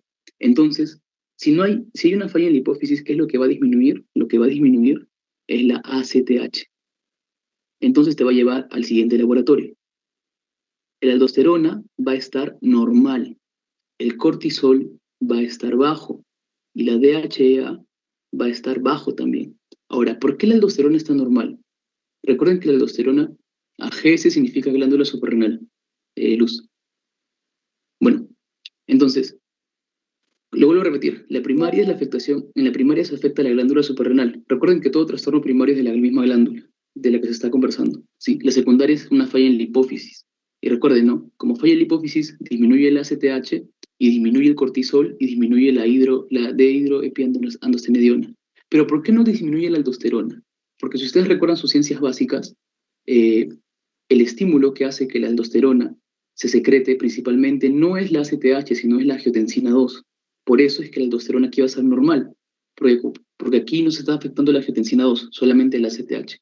En la terciaria, lo que sucede es que disminuye la CRH. Por ende, si disminuye la CRH, la ACTH también va a estar disminuida. Y el laboratorio de la terciaria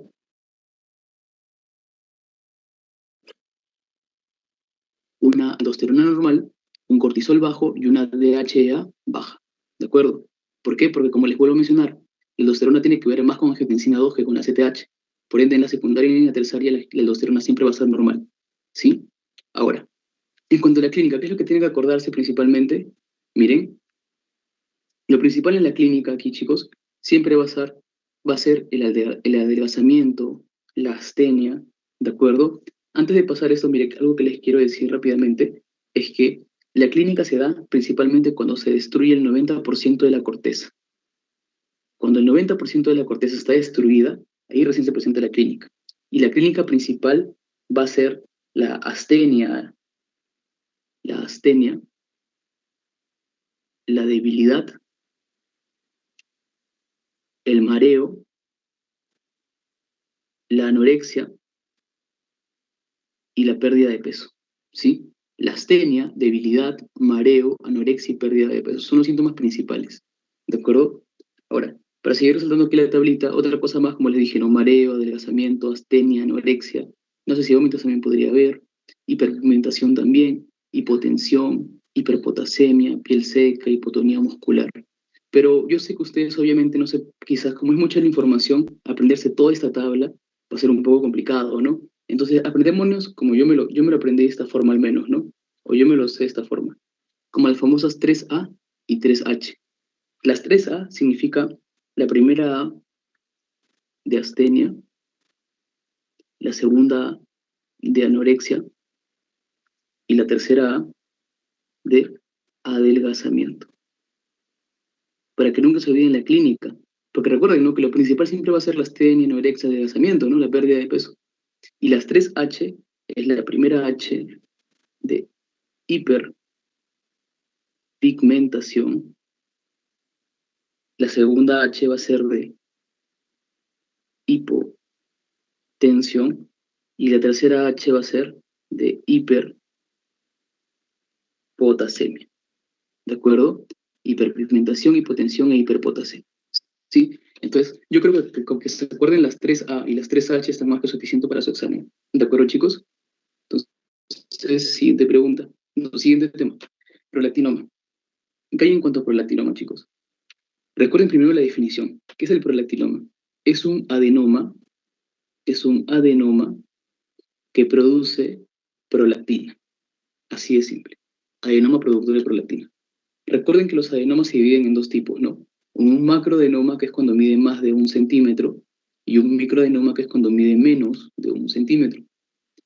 Recuerden que este adenoma, como te genera prolactina, te va a llevar a un síndrome llamado el síndrome de hiperprolactinemia.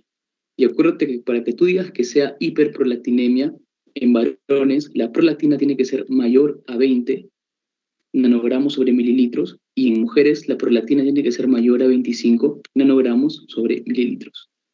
Ahora, hay otras definiciones más en cuanto a la hiperprolactinemia. Por ejemplo, un prolactinoma, se dice que aproximadamente la prolactina, cuando tienes un prolactinoma de fondo, dicen que la prolactina se encuentra siempre mayor a 100. Y cuando es un macroprolactinoma,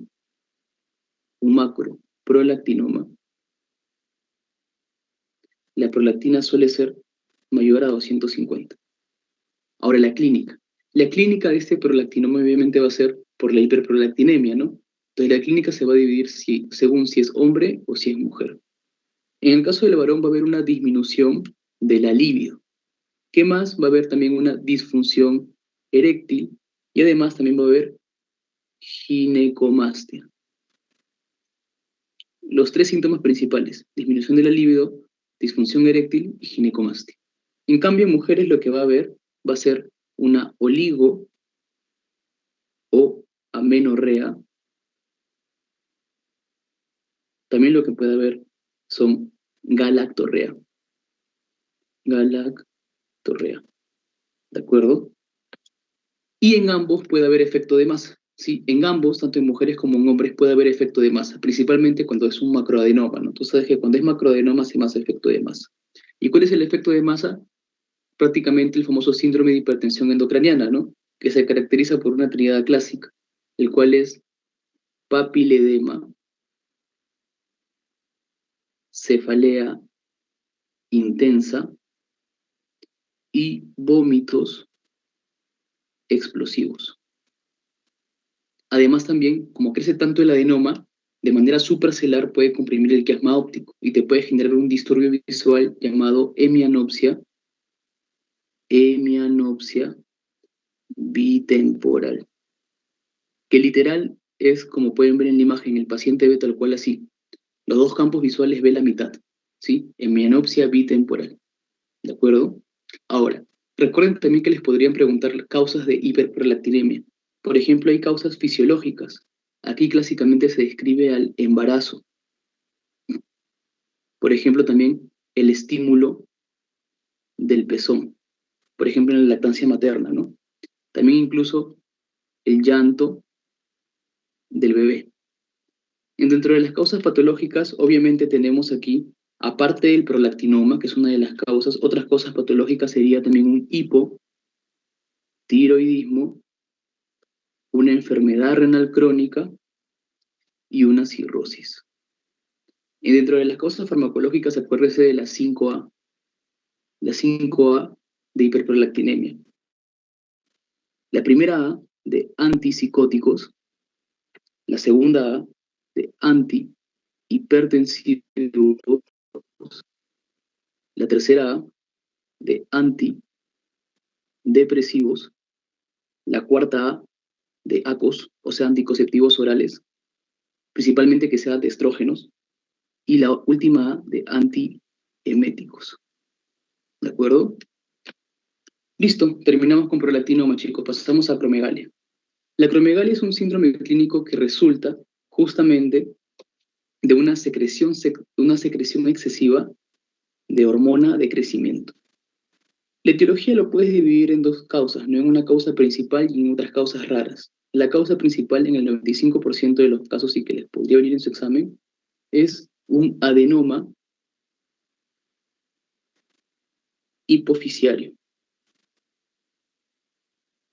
Obviamente, productor de hormona de crecimiento, no es un adenoma funcional. ¿De acuerdo? Ahora, otras causas raras podrían ser, por ejemplo, los tumores neuroendocrinos, como por ejemplo aquí tenemos a los famosos MEN1. Luego también otra causa clásica puede ser un tumor de hipotálamo, o por ejemplo algunos síndromes paraneoplásicos. Disculpen. Paraneoplásicos. Aquí igual forma, ¿no? O sea, el síndrome paraneoplásico principal aquí es por un cáncer de pulmón de células pequeñas. Y siempre va a ser el cáncer clásico que te hace un síndrome paraneoplásico de varias hormonas. En ese caso también, un cáncer de pulmón de células pequeñas actúa como un síndrome paraneoplásico porque te secreta hormona de crecimiento. Ahora, la clínica de la acromegalia va a ser variada, va a ser muy rica semiológicamente hablando, ¿no? En primer lugar, de que como crece el tumor, puede generar efecto de masa, ¿no? Compromiso del campo visual, generándote lo que les había mencionado, ¿no? Una hemianopsia bitemporal, tal cual igual como en el prolactinoma. Pero otra cosa que se caracteriza acá es que no te da un síndrome de hipertensión endocraniana, te da simplemente cefaleas intensas y además también te puedas generar parálisis de los nervios craneales, ¿de acuerdo? De los pares craneales. Dentro de las alteraciones somáticas siempre se va a agrandar principalmente los manos y los pies. Puede haber gigantismo también, o sea, el paciente puede ser, bueno, de talla alta, puede haber prognatismo incluso. Recuerden que el prognatismo es la protrusión de la mandíbula del pacientito. Puede haber también un síndrome de túnel carpiano, puede haber también hipertrofia de los huesos frontales, puede ser una frente amplia y una miopatía proximal, ¿no? O sea, una debilidad de los músculos proximales. ¿De acuerdo? Dentro de lo dermatológico, siempre acuérdense de la hiperhidrosis y de la piel seborreica. De lo cardiovascular, nunca se olviden. Hipertrofia del ventrículo izquierdo. Hacen bastante cardiomegalia estos pacientitos. En cuanto a lo respiratorio, lo clásico es que en ellos va a haber trastornos del sueño y apnea del sueño. En la visceromegalia, acuérdense, ¿no? Aparte de que crece el corazón bastante y esta es hipertrofia, también pueden crecer las glándulas salivales. Por eso esos pacientes suelen estar como que botando bastante salivita. Además, también les puede crecer la tiroides, los riñones, incluso la próstata. Dentro del endocrino va a haber un trastorno del ciclo menstruales también en mujeres, galactorrea en hombres, disculpen, en mujeres, disminución de la libido en hombres y mujeres, impotencia sexual en ambos. Y va a haber bocio. Dentro de los carbohidratos, esos pacientes hacen resistencia a la insulina, hacen una hiperinsulinemia a largo plazo. Por eso te generan diabetes mellitus.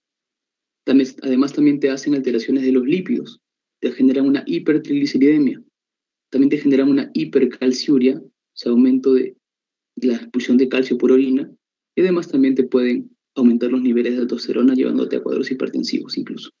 ¿De acuerdo? Entonces, en la acromegalia siempre acordarte la causa principal, de qué trata y los síntomas principales de la acromegalia. ¿No? Acuérdense que es por hiperfunción de la hormona de crecimiento. Entonces, si ustedes saben la fisiología básica, pues sabrán un poco entender la clínica que acabamos de explicar. Luego sigue lo que es hipopituitarismo, síndrome de Sheehan. Aquí primero recordemos, ¿no? Que en cuanto al hipopituitarismo tenemos causas tanto hipofisiarias como causas hipotalámicas. Dentro de las causas hipotalámicas, pues, empezando, tenemos el craniofaringioma, que es un tumor de hipotálamo, que es la causa más frecuente de hipopituitarismo por causa hipotalámica. ¿De acuerdo? Eso es lo principal que quisiera que se acuerden en la parte de hipotálamo. Aparte también puede ser por metástasis, algún tumor, por radioterapia quizás también, ¿de acuerdo? Pero principalmente eso, el craniofaringioma, ¿sí? Entonces lo voy a resaltar porque es lo principal que quiero que se acuerden aquí, dentro de las causas hipotalámicas. Y dentro de las causas hipofisiarias nunca se olviden el famoso síndrome de Sheehan, que es la causa más frecuente de hipopituitarismo, pero hipofisiaria, ¿de acuerdo? Ahora, ¿hay otra causa más de animal de hipófisis? Sí, hay más, ¿no? Por ejemplo, un adenoma hipofisiario,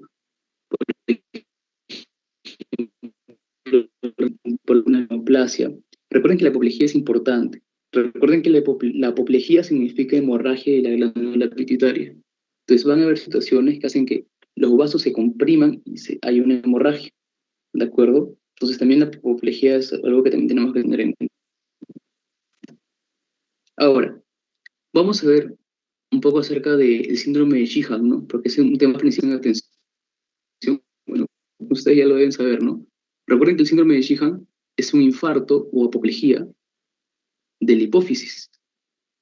Y la etiología o la causa del síndrome de Sheehan va a ser una hemorragia posparto. Que acuérdate que hemorragia posparto se define como una pérdida de sangre mayor a 500 cuando fue una cesárea. ¿De acuerdo? Cesárea. Ahora, el diagnóstico de un síndrome de Sheehan obviamente es dosando las hormonas, que obviamente van a estar todas bajas, y una resonancia magnética para que tú veas la famosa silla turca parcial o totalmente vacía. Como puedes ver aquí, ¿no? Este es donde está la silla turca, y miren aquí, esto pequeñito de acá, que puedes ver aquí, es un pedacito de la hipófisis, de todo lo demás está negrito, ¿no? Es porque hubo una apoplejía de la glándula pituitaria, ¿de acuerdo? Ahora, la clínica sí es lo que me importa aquí que sepan, porque es lo que más le van a venir en los exámenes. Acuérdense que la clínica en el síndrome de Sheehan, ojo, hablando lentamente de síndrome de Sheehan, lo primero que se compromete va a ser la prolactina. Ahora, quiero que se acuerden de algo.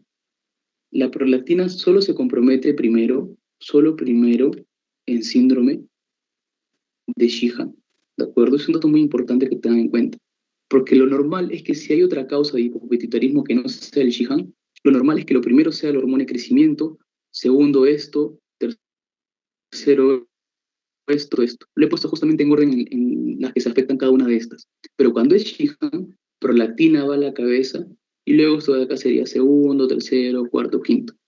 ¿De acuerdo, chicos? Pero cuando no es por Sheehan, primero es el crecimiento y más bien prolactina sería quinto lugar cuando no es por Sheehan, ¿sí? Pero en este caso, para que no se confunda, vamos a hacerlo por Sheehan, y entonces sería así, ¿no? Primero, segundo, tercero, cuarto y quinto en comprometerse, ¿de acuerdo? Ahora, ¿qué pasa cuando se compromete la prolactina? Cuando se compromete la prolactina, obviamente lo que va a haber es una ausencia de la lactancia materna, ¿no? Ausencia de la lactancia materna. Lo clásico, ¿no? La paciente ya no va a secretar leche. En cuando se compromete la hormona de crecimiento va a depender del grupo etario.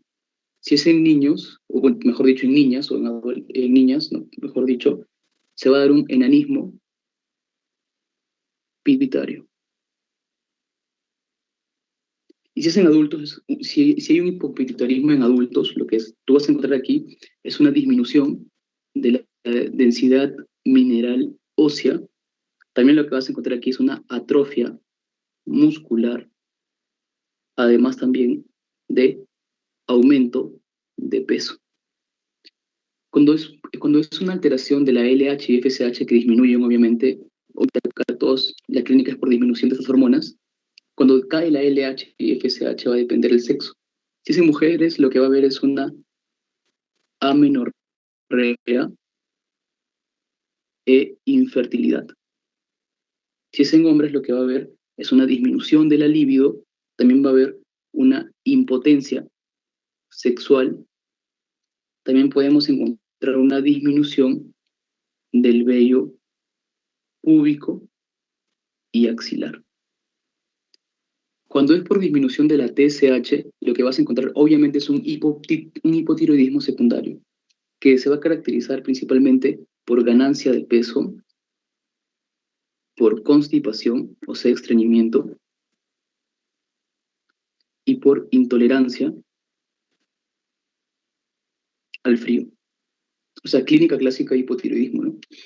Cuando cae el ACTH, que es la última hormona en caer, lo que se te va a generar es una insuficiencia suprarrenal secundaria, ¿no? Entonces, aquí lo que vas a encontrar principalmente va a ser debilidad, ¿no?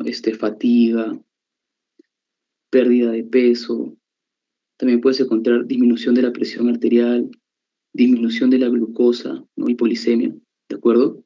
Y como cae la MSH, porque recuerda que la ACTH deriva de la POMC, ¿no? Entonces, recuerda, ¿no? Rápidamente, la POMC se divide en tres, ¿no?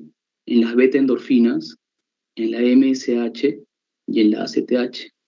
Entonces, cuando cae el ACTH, obviamente está cayendo la POMC también, ¿no?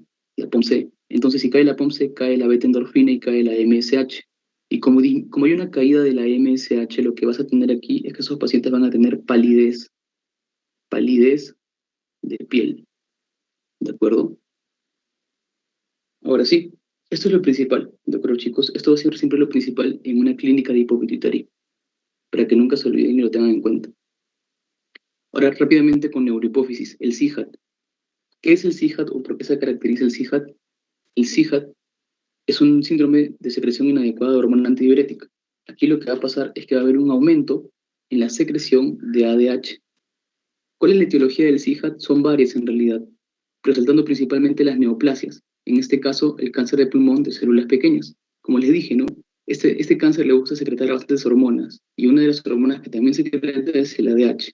También pueden ser enfermedades como tumores del hipotálamo, de la hipófisis, algún trauma, alguna infección, por ejemplo, neumonías, tuberculosis. Un hipotiroidismo también te podría llevar a un CIHAT, incluso una insuficiencia suprarrenal, y pues también eso principalmente, ¿de acuerdo? Pero a la cabeza siempre las neoplasias, el cáncer de pulmón de células pequeñas. Nunca se olviden de eso. Ahora, para que entendamos el laboratorio, primero entendamos rápidamente qué es lo que pasa a nivel fisiológico cuando hay un CIHAT, ¿no? Si dijimos que el CIHAT es porque hay un aumento excesivo de la secreción de ADH, significa que el ADH, cuando llega a su receptor V2, hace que las acuaporinas 2 vengan a este nivel. Acá tienes tu acuaporina 2. Y esta acuaporina 2 va a empezar a reabsorber todo el agua que está en el túbulo renal, ¿no? Entonces, que esta es la luz tubular renal. Entonces, todo el agua que está aquí, todas las moleculitas de agua, como se expresó la acuaporina 2 en exceso, porque hay una secreción en exceso de ADH, van a empezar a ingresar acá, ¿no? Ingresan las moleculitas de agua pasan hacia la sangre. Por eso la sangre se llena y se llena y se llena de agua, ¿de acuerdo? Se llena de agua. Y como se llena de agua, todo ese exceso de agua que hay en la sangre, debido a esta hiperfunción del ADH, va a diluir, escuchen, va a diluir el sodio, lo diluye, ¿de acuerdo? Porque hay más solventes que soluto, lo diluye el sodio. Y como lo diluye el sodio en el CIHAT, lo que tú vas a encontrar va a ser un sodio sérico bajo, o sea, una hiponatremia. ¿Pero de qué tipo? Va a ser una hiponatremia de tipo euvolémica, ¿de acuerdo? En cambio, mira, si hay un montón de agua, el soluto obviamente va a caer, porque hay un aumento del solvente, ¿no? El agua es el solvente. Como tú le metes mucho agua a una solución de soluto, al haber más agua, diluyes todo el soluto que hay en sangre, por eso el soluto cae. Y si cae el soluto, cae la osmolaridad, por eso la osmolaridad sérica va a estar baja también, ¿de acuerdo?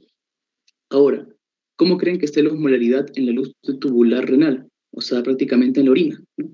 Si tú le estás quitando agua a la luz tubular, todos los solutos se van a empezar a concentrar, ¿no? Se concentran, se concentran. Van a haber más solutos que solvente. Como aumentan los solutos, va a aumentar la osmolaridad. Por eso la osmolaridad en la orina en esta enfermedad va a ser alta, ¿de acuerdo? Y el sodio urinario también va a ser, en esta oportunidad, solamente en esta enfermedad, como va a haber por mecanismos compensatorios, que obviamente aquí no lo voy a mencionar porque sería explayarme mucho, recuerden que aquí en esta enfermedad el ESRA se activa. Por ende, si hay activación del ESRA, hay aldosterona, por ende hay reabsorción de sodio. Entonces va a haber vas a reabsorber sodio, ¿no? Y a la vez vas a reabsorber sodio a la sangre y lo diluyes. O sea, por eso vas a tener una hiponatremia volémica. Pero como le quitas sodio al túbulo renal, entonces el sodio urinario.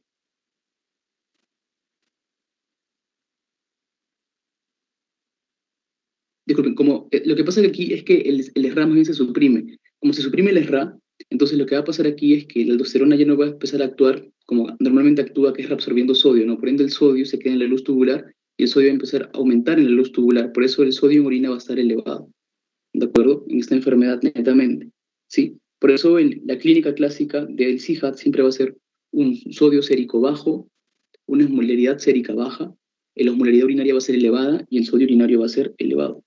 ¿De acuerdo?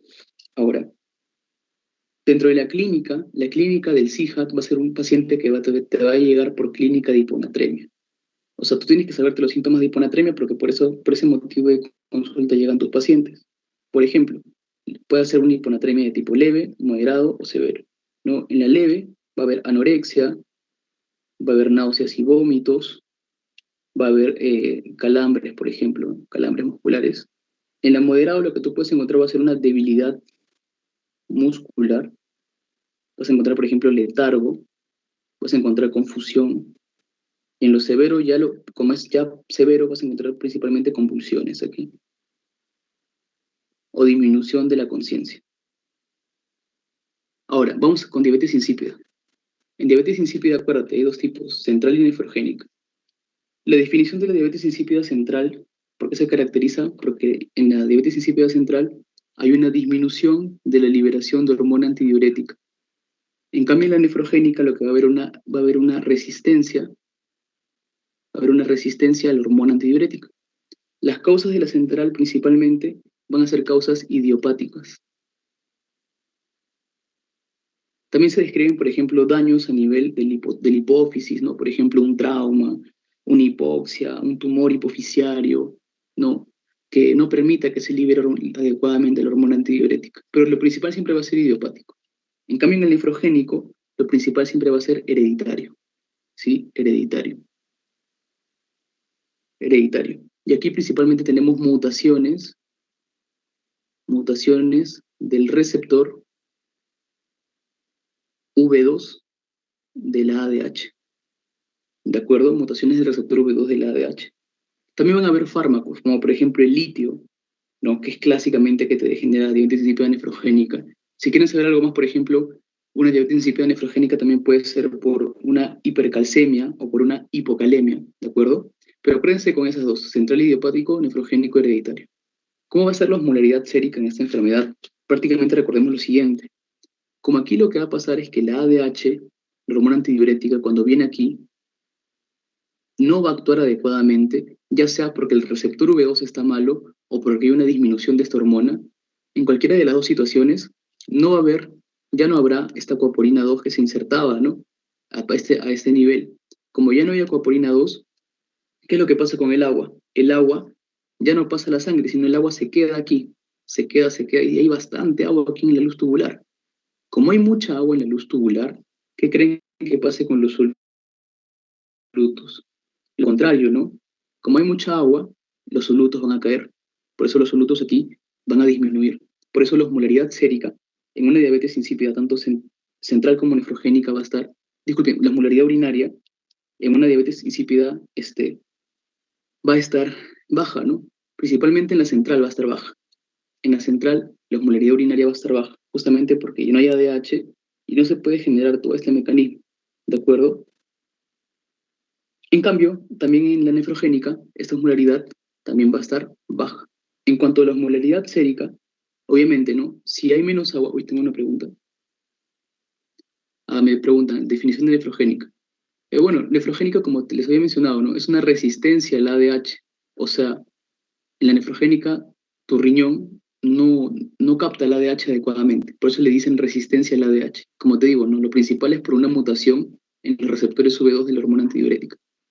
Ya, bueno, regresando al tema, como todo el agua se quedó en la luz tubular, ya no pasa agua a la sangre. Entonces todos los solutos de la sangre se empiezan a concentrar, se concentran. Entonces se concentran los solutos, ¿no? O sea, hay un aumento de la concentración de los solutos. Por ende, aumenta la osmolaridad en la sangre. Por eso la osmolaridad sérica en la central y en la nefrogénica va a estar elevada. ¿Y cómo va a estar el sodio sérico? Va a estar también alterado, no va a estar alto.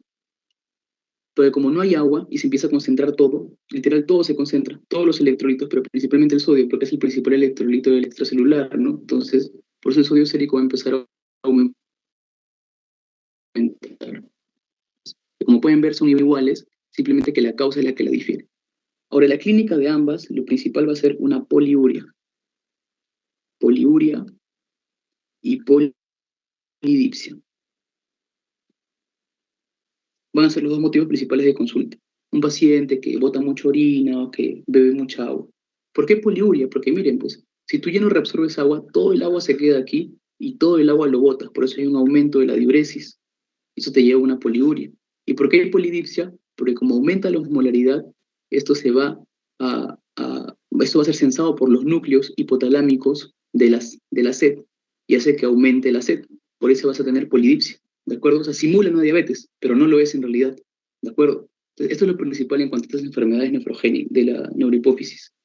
Ahora, Rápidamente, hipertiroidismo, definiciones. Primero, tirotoxicosis. La tirotoxicosis es un aumento de las hormonas tiroideas. Tiroideas.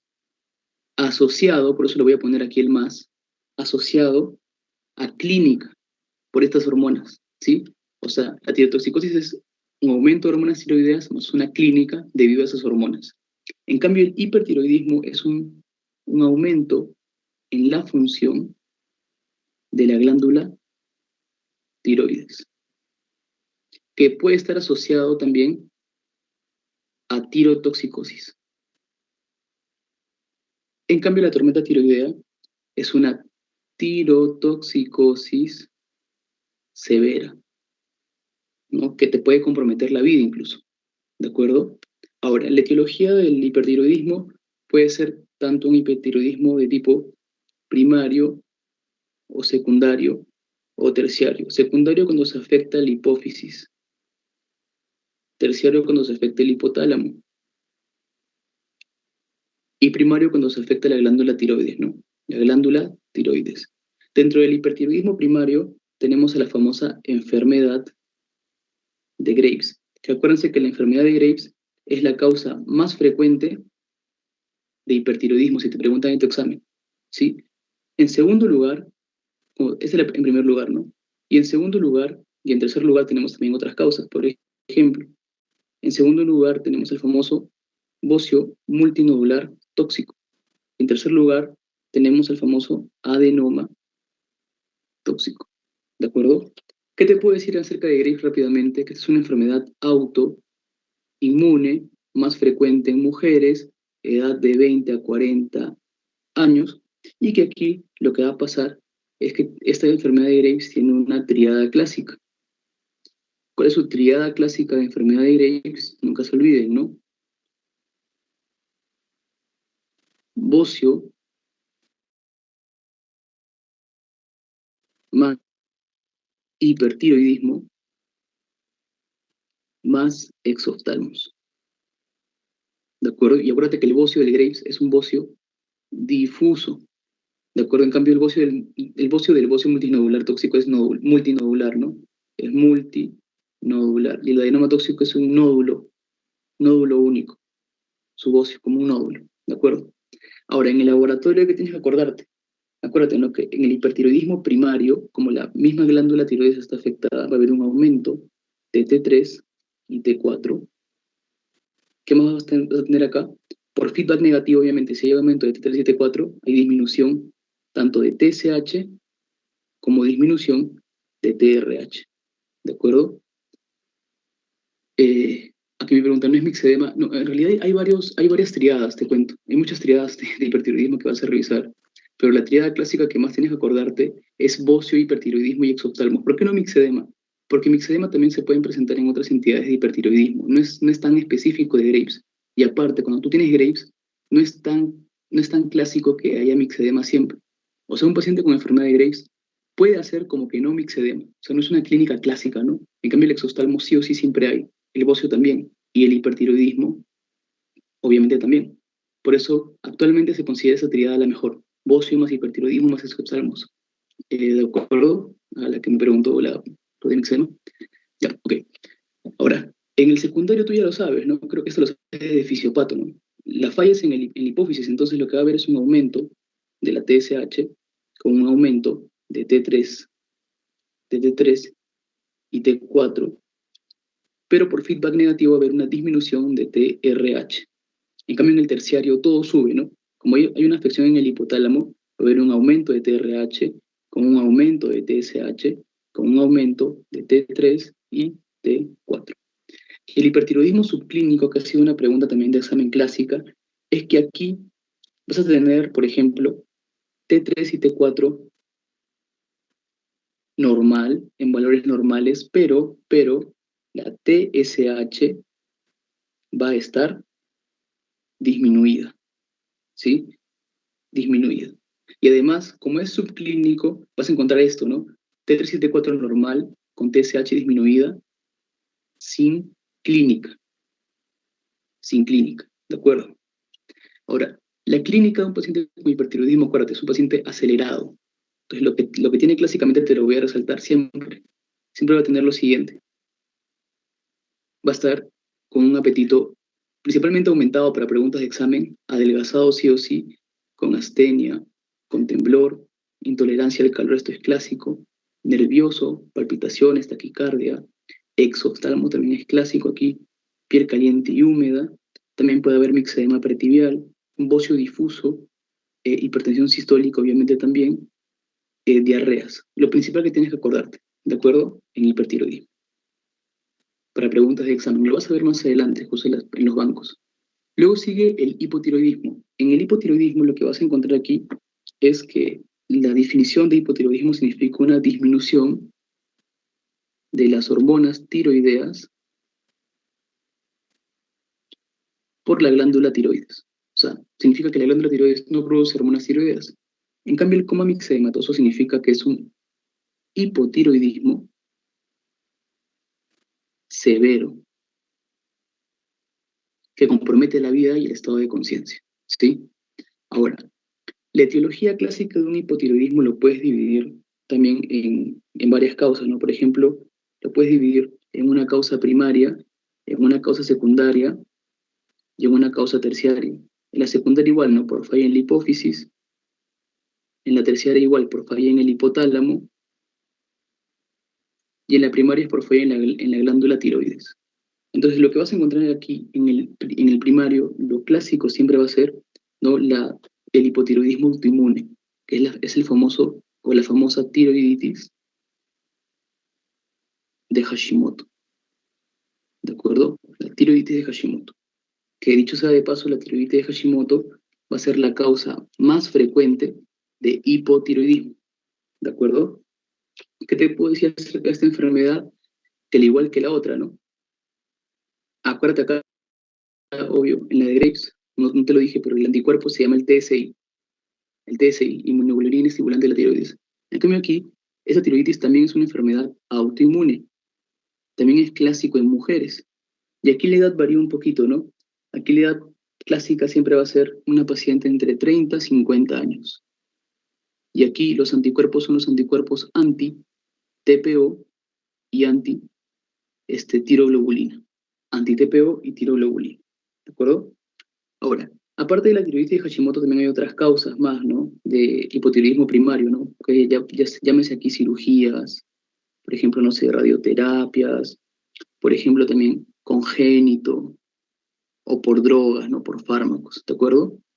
Pero principalmente tiroiditis de Hashimoto, no te olvides. Y en el laboratorio, ¿cómo va a ser? Pues igual que en el anterior, ¿no? Es por lógica. Si la glándula tiroides en el primario está afectada, obviamente las hormonas tiroideas van a estar bajas. Y por feedback negativo va a aumentar la TSH y va a aumentar la TRH. En cambio, en el secundario, como la afectación es de la hipófisis, va a estar disminuida la TSH. Por ende, la T3 y la T4 también van a estar bajas, ¿no?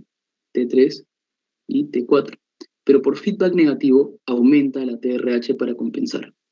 En cambio, en el tercero, como la afectación es del hipotálamo, disminuye la TRH, disminuye la TSH y disminuye la T3 y la T4. Ahora, el hipotiroidismo subclínico es una pregunta clásica. Es más, nos vino justamente a Alfredo y a mí en el examen de salud que dimos hace poco. Y prácticamente la pregunta era hacer o marcar el patrón clásico de un hipotiroidismo subclínico. Y es el siguiente, ¿no? Una T3 y una T4 normal asociado con una TSH elevada. Y esto sin clínica. ¿De acuerdo? Sin clínica. Ahora, la clínica clásica de un paciente hipotiroideo va a ser un paciente apagado, ¿no? Entonces va a ser todo lo contrario al hipotiroidismo. Entonces, por ejemplo, un paciente, por ejemplo, igual cansado, aquí sí lo que se le puede agregar son las fases abotagadas, ¿no? Esas fases, ¿no? Cansadas, edematosas, ¿no? Dolores musculares, aumento de peso, caída del cabello, uña frágil, constipación, que es el estreñimiento, somnolencia, intolerancia al frío. Aquí también puedes ver, por ejemplo, la menorrea, la macroglosia es clásico, la voz ronca también es muy clásico, los reflejos lentos, los osteotendinosos, que en el hiper va a estar también elevado, y aquí va a estar bajo, la palidez de la piel también, una piel fría, y bueno, La bradicardia clásicamente, ¿no? Y eso principalmente. ¿De acuerdo? Ahora sí, pasamos al siguiente tema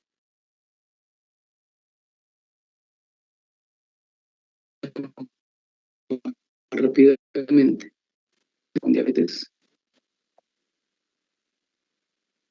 Bueno, Jesús no está, creo. Luego lo continuamos. Igual Jesús lo va a hacer esta partecita, ¿ya, chicos? Pero no es un tema muy preguntado. Lo que sí preguntan es bastante las complicaciones agudas. Y justamente fue un tema de un banco de final. Miren, tenemos aquí rápidamente la cetoacidosis diabética y el estoy hiperosmolar hiperglicémico ya para acabar con mi parte. ¿Qué en cuanto a la cetoacidosis diabética? La cetoacidosis diabética y el estoy hiperosmolar ambos son complicaciones agudas de la diabetes, en primer lugar. Y ambos se desencadenan por 4 cosas. Por una disminución de la insulina, ya sea principalmente aquí una mala adherencia al tratamiento con insulina.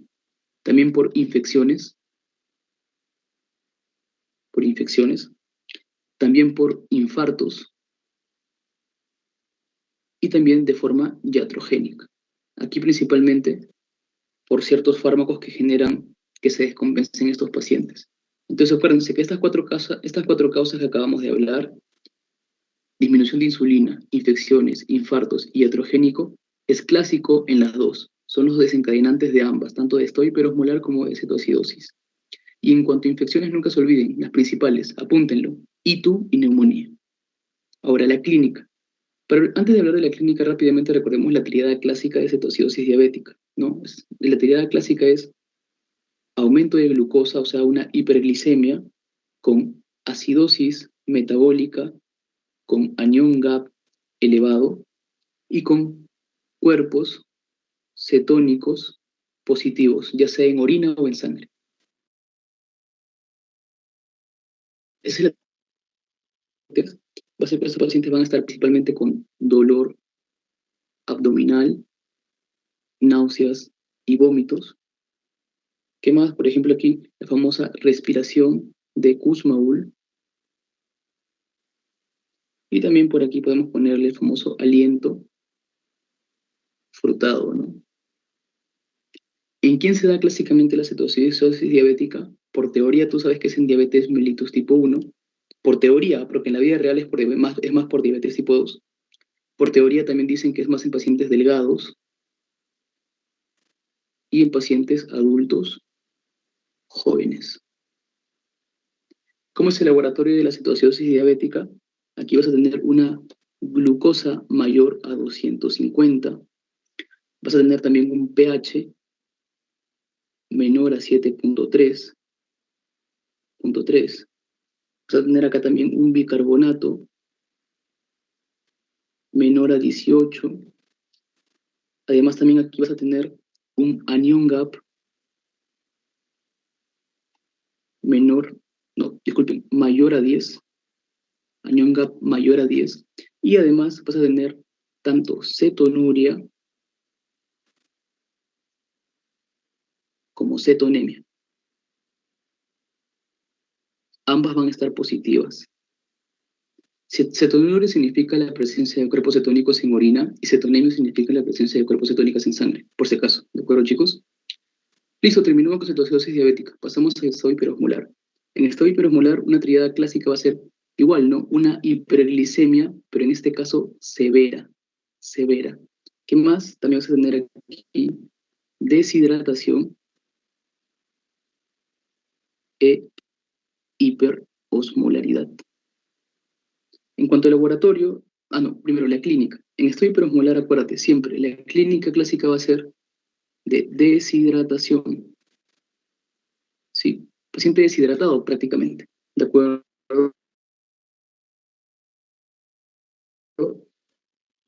Sensorio. ¿Cómo te va a venir tu paciente? Te va a poner en el caso clínico, un paciente con somnolencia, con estupor, con debilidad, ¿no? Etcétera. Principalmente esos dos, deshidratación y trastorno del sensorio, la clínica principal de estado hiperosmolar. ¿En quién se da prácticamente? Por teoría te dicen que esto se da en pacientes con diabetes mellitus tipo 2, en pacientes principalmente obesos y pacientes adultos mayores. ¿El laboratorio cómo va a ser? La glucosa aquí, a comparación de la cetoacidosis, Aquí tiene que ser sí o sí mayor a 600. ¿Qué más? El pH tiene que ser mayor a 7.3. El bicarbonato tiene que ser mayor a 18. Y aquí algo que se agrega es la osmolaridad sérica. La osmolaridad sérica, aquí en este estado hiperosmolar hiperglicémico, va a ser mayor a 320. Listo, chicos, con esto terminamos esta pequeña parte de agudas. Vayamos rápidamente con SOP. En SOP, lo único que quiero que se acuerden son los criterios de Rotterdam, que es lo que más le van a preguntar. Los criterios de Rotterdam, acuérdense, ¿no? Son 3 criterios. El primero es una oligo o anovulación. El segundo criterio va a ser un hiperandrogenismo, ya sea clínico o ya sea laboratorial. Y el tercer criterio de Rotterdam va a ser la presencia de una morfología ecográfica de ovario poliquístico. ¿Sí? Morfología ecográfica de ovario poliquístico. Dentro de la morfología ecográfica vas a ver prácticamente lo que te he puesto aquí en esta imagen, ¿no? Son 3 criterios prácticamente ecográficos que tú vas a ver clásicamente. Lo primero que tienes que ver tú tienes que contar que sean mayor o igual a 12 folículos antrales. Así se le llama, ¿sí? Folículos antrales se le llama, ¿de acuerdo? En al menos un ovario, o puede ser en ambos. Puede ser 12 en ambos o al menos 12 en uno solo. Otro criterio también es que el tamaño de ese folículo sea entre 2 a 9 milímetros. Y otro criterio también puede ser que sea un volumen ovárico mayor a 10 milímetros. ¿Sí? Esa es la morfología clásica. Y como puedes darte cuenta, aquí hay obviamente más de 12 folículos. Si es que si es que lo vas contando bien, al menos con los de la academia lo contamos, si había más de 12, ¿no? Y obviamente se dice que es más de distribución periférica, ¿no? Más a la periferia. Y acuérdate que para que tú diagnostiques SOP, al menos necesitas 2 de estos 3 criterios diagnósticos de Rotterdam. Al menos 2 de los 3 te da el diagnóstico. Y acuérdate, ¿no? Que el hiperandrogenismo clínico, ¿cómo se define? Por la presencia de acné y de hirsutismo principalmente. Además, otros síntomas aparte del acné, el hirsutismo y de la oligoanovulación en el hiperandrogenismo es que vas a tener una piel grasosa, ¿no? Y también vas a ver aquí en estos pacientes una clínica de aumento de insulina. Y eso se caracteriza por el famoso acantosis nigricans. Listo. Luego, para terminar ya con mi parte y para pasar a, bueno, a lo que va a explicarles Alfredo, va a ser hipocalcemia. ¿Cómo se define hipocalcemia? Hipocalcemia es un calcio menor a 8.5. La etiología principal, la más frecuente, vamos a poner acá, la etiología más frecuente va a ser un hipoparatiroidismo, ¿de acuerdo? Hipoparatiroidismo primario, ¿sí? Un hipoparatiroidismo primario, o sea, una disminución de la función de la glándula paratiroides, pero de origen primario, o sea, de la misma glándula. Y eso puede ser obviamente por cirugía, o puede ser de manera autoinmune, o puede ser incluso por radioterapia, ¿de acuerdo? Y luego tenemos otras clínicas menos frecuentes, que principalmente aquí es por una deficiencia de vitamina D o por una resistencia periférica a la PTH, o sea, a la paratormona. La clínica clásica va a ser de hipocalcemia, ¿no? Vas a tener un paciente que tiene parestesias, también va a tener calambres, parestesias, calambres, tetania, espasmos, convulsiones incluso puede llegar, y a nivel cardiovascular lo clásico, ¿no? Una prolongación del QT, ¿de acuerdo? Y los dos signos clásicos de hipocalcemia que siempre han sido pregunta de examen son dos. El signo de Chebostek y Trousseau, ¿no? El de acá es el signo de Chebostek y el de acá es el signo de Trousseau. El signo de Chebostek, ¿de qué trata? De que cuando tú percutes aquí a nivel del nervio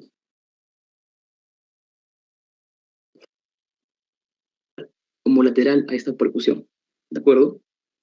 Y el signo de Trousseau significa de que tú le pones el manguito del tensiómetro al pacientito y lo que vas a hacer es insuflar por encima de la presión arterial sistólica por 3 minutos y luego de 3 minutos va a haber un espasmo carpopedal.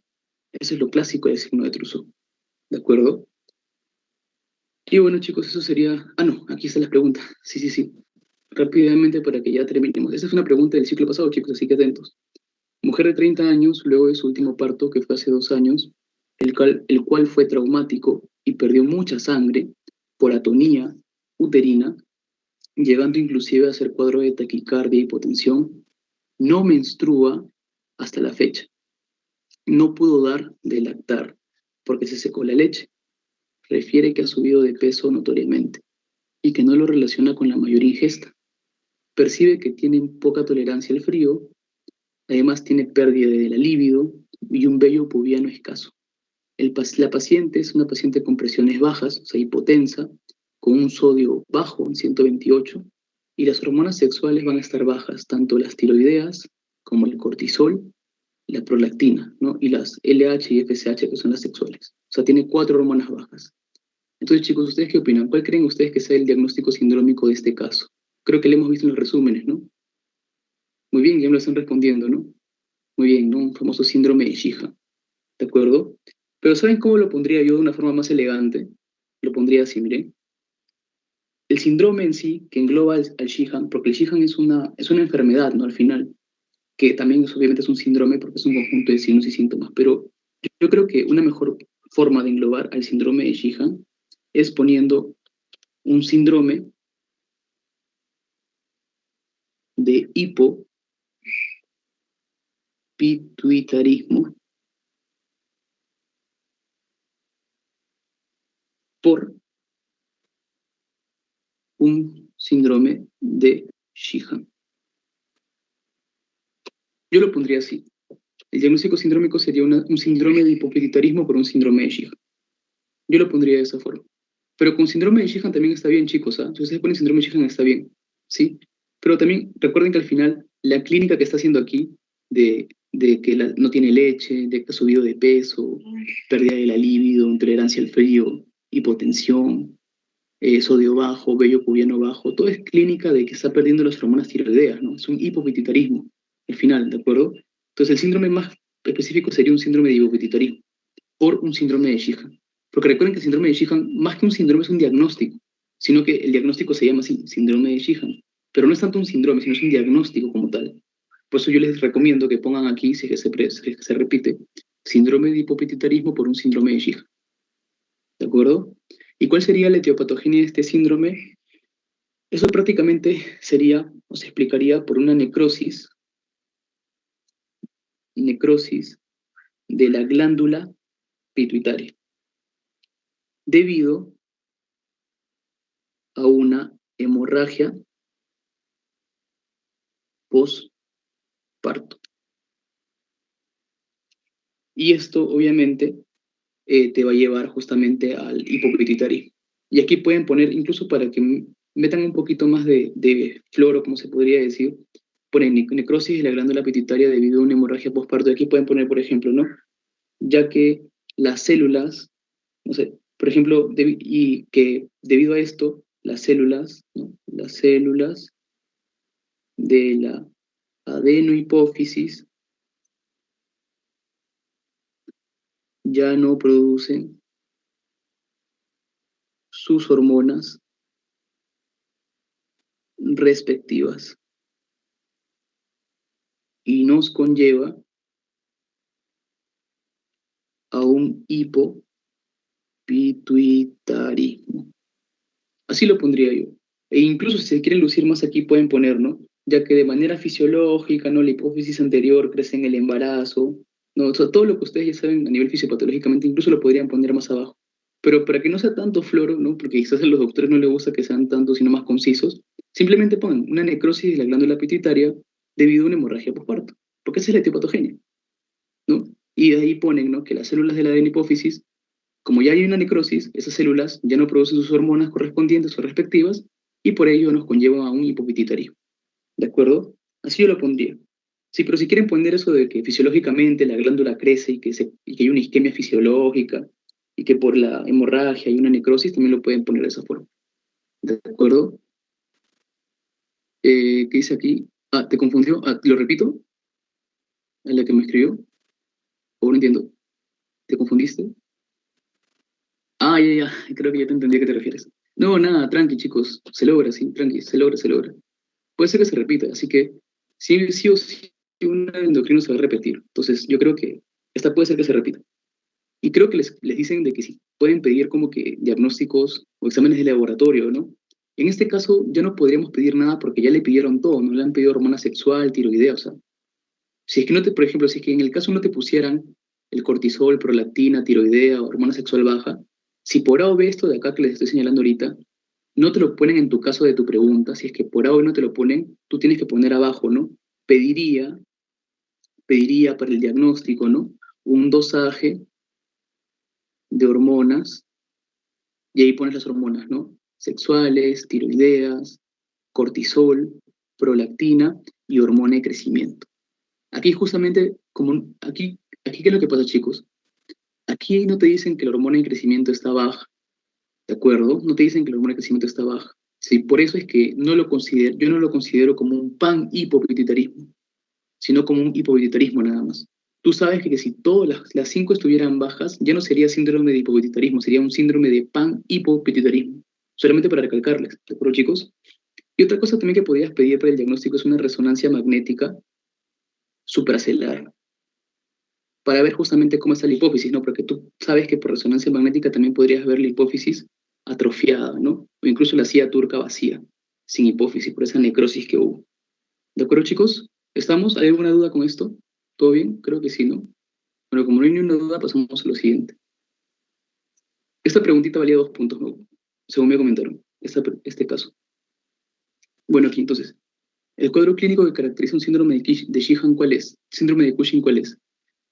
Eh, bueno, por temas de tiempo, porque yo sé obviamente que todos estamos cansados, aquí la respuesta correcta era la C, ¿de acuerdo? Hirsutismo, cara de luna llena, obesidad central, piel delgada y debilidad muscular proximal. Justamente eso es lo que habíamos visto, ¿no, chicos? ¿Por qué no puede ser la A?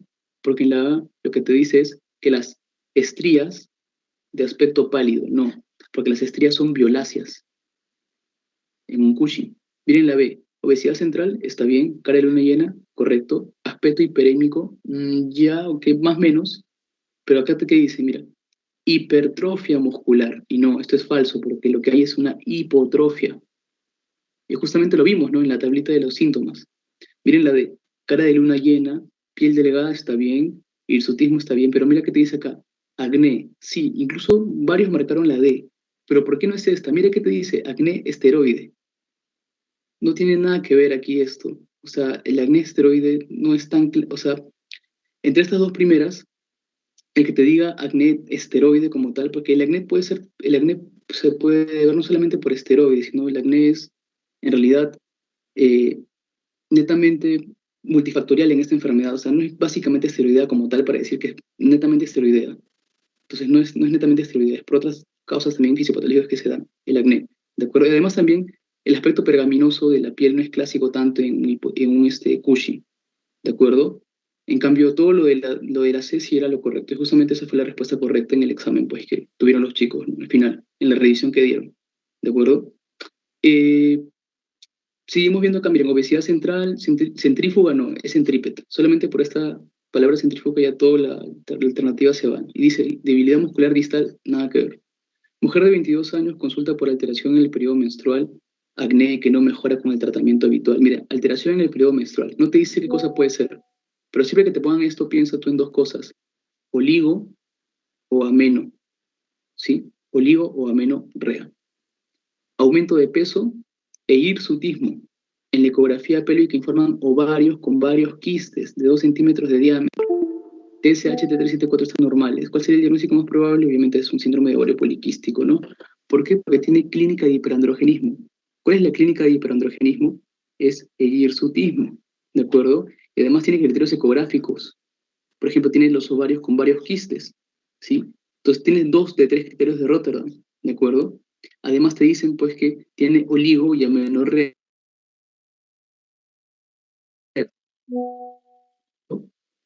Y, y obviamente, como la TSH, T374 están normales, con eso descartas un hipotiroidismo, porque el hipo también te podría hacer lo mismo, te puede ser aligo, ameno, hirsutismo, pero no te da quistes el hipotiroidismo, pues, ¿no?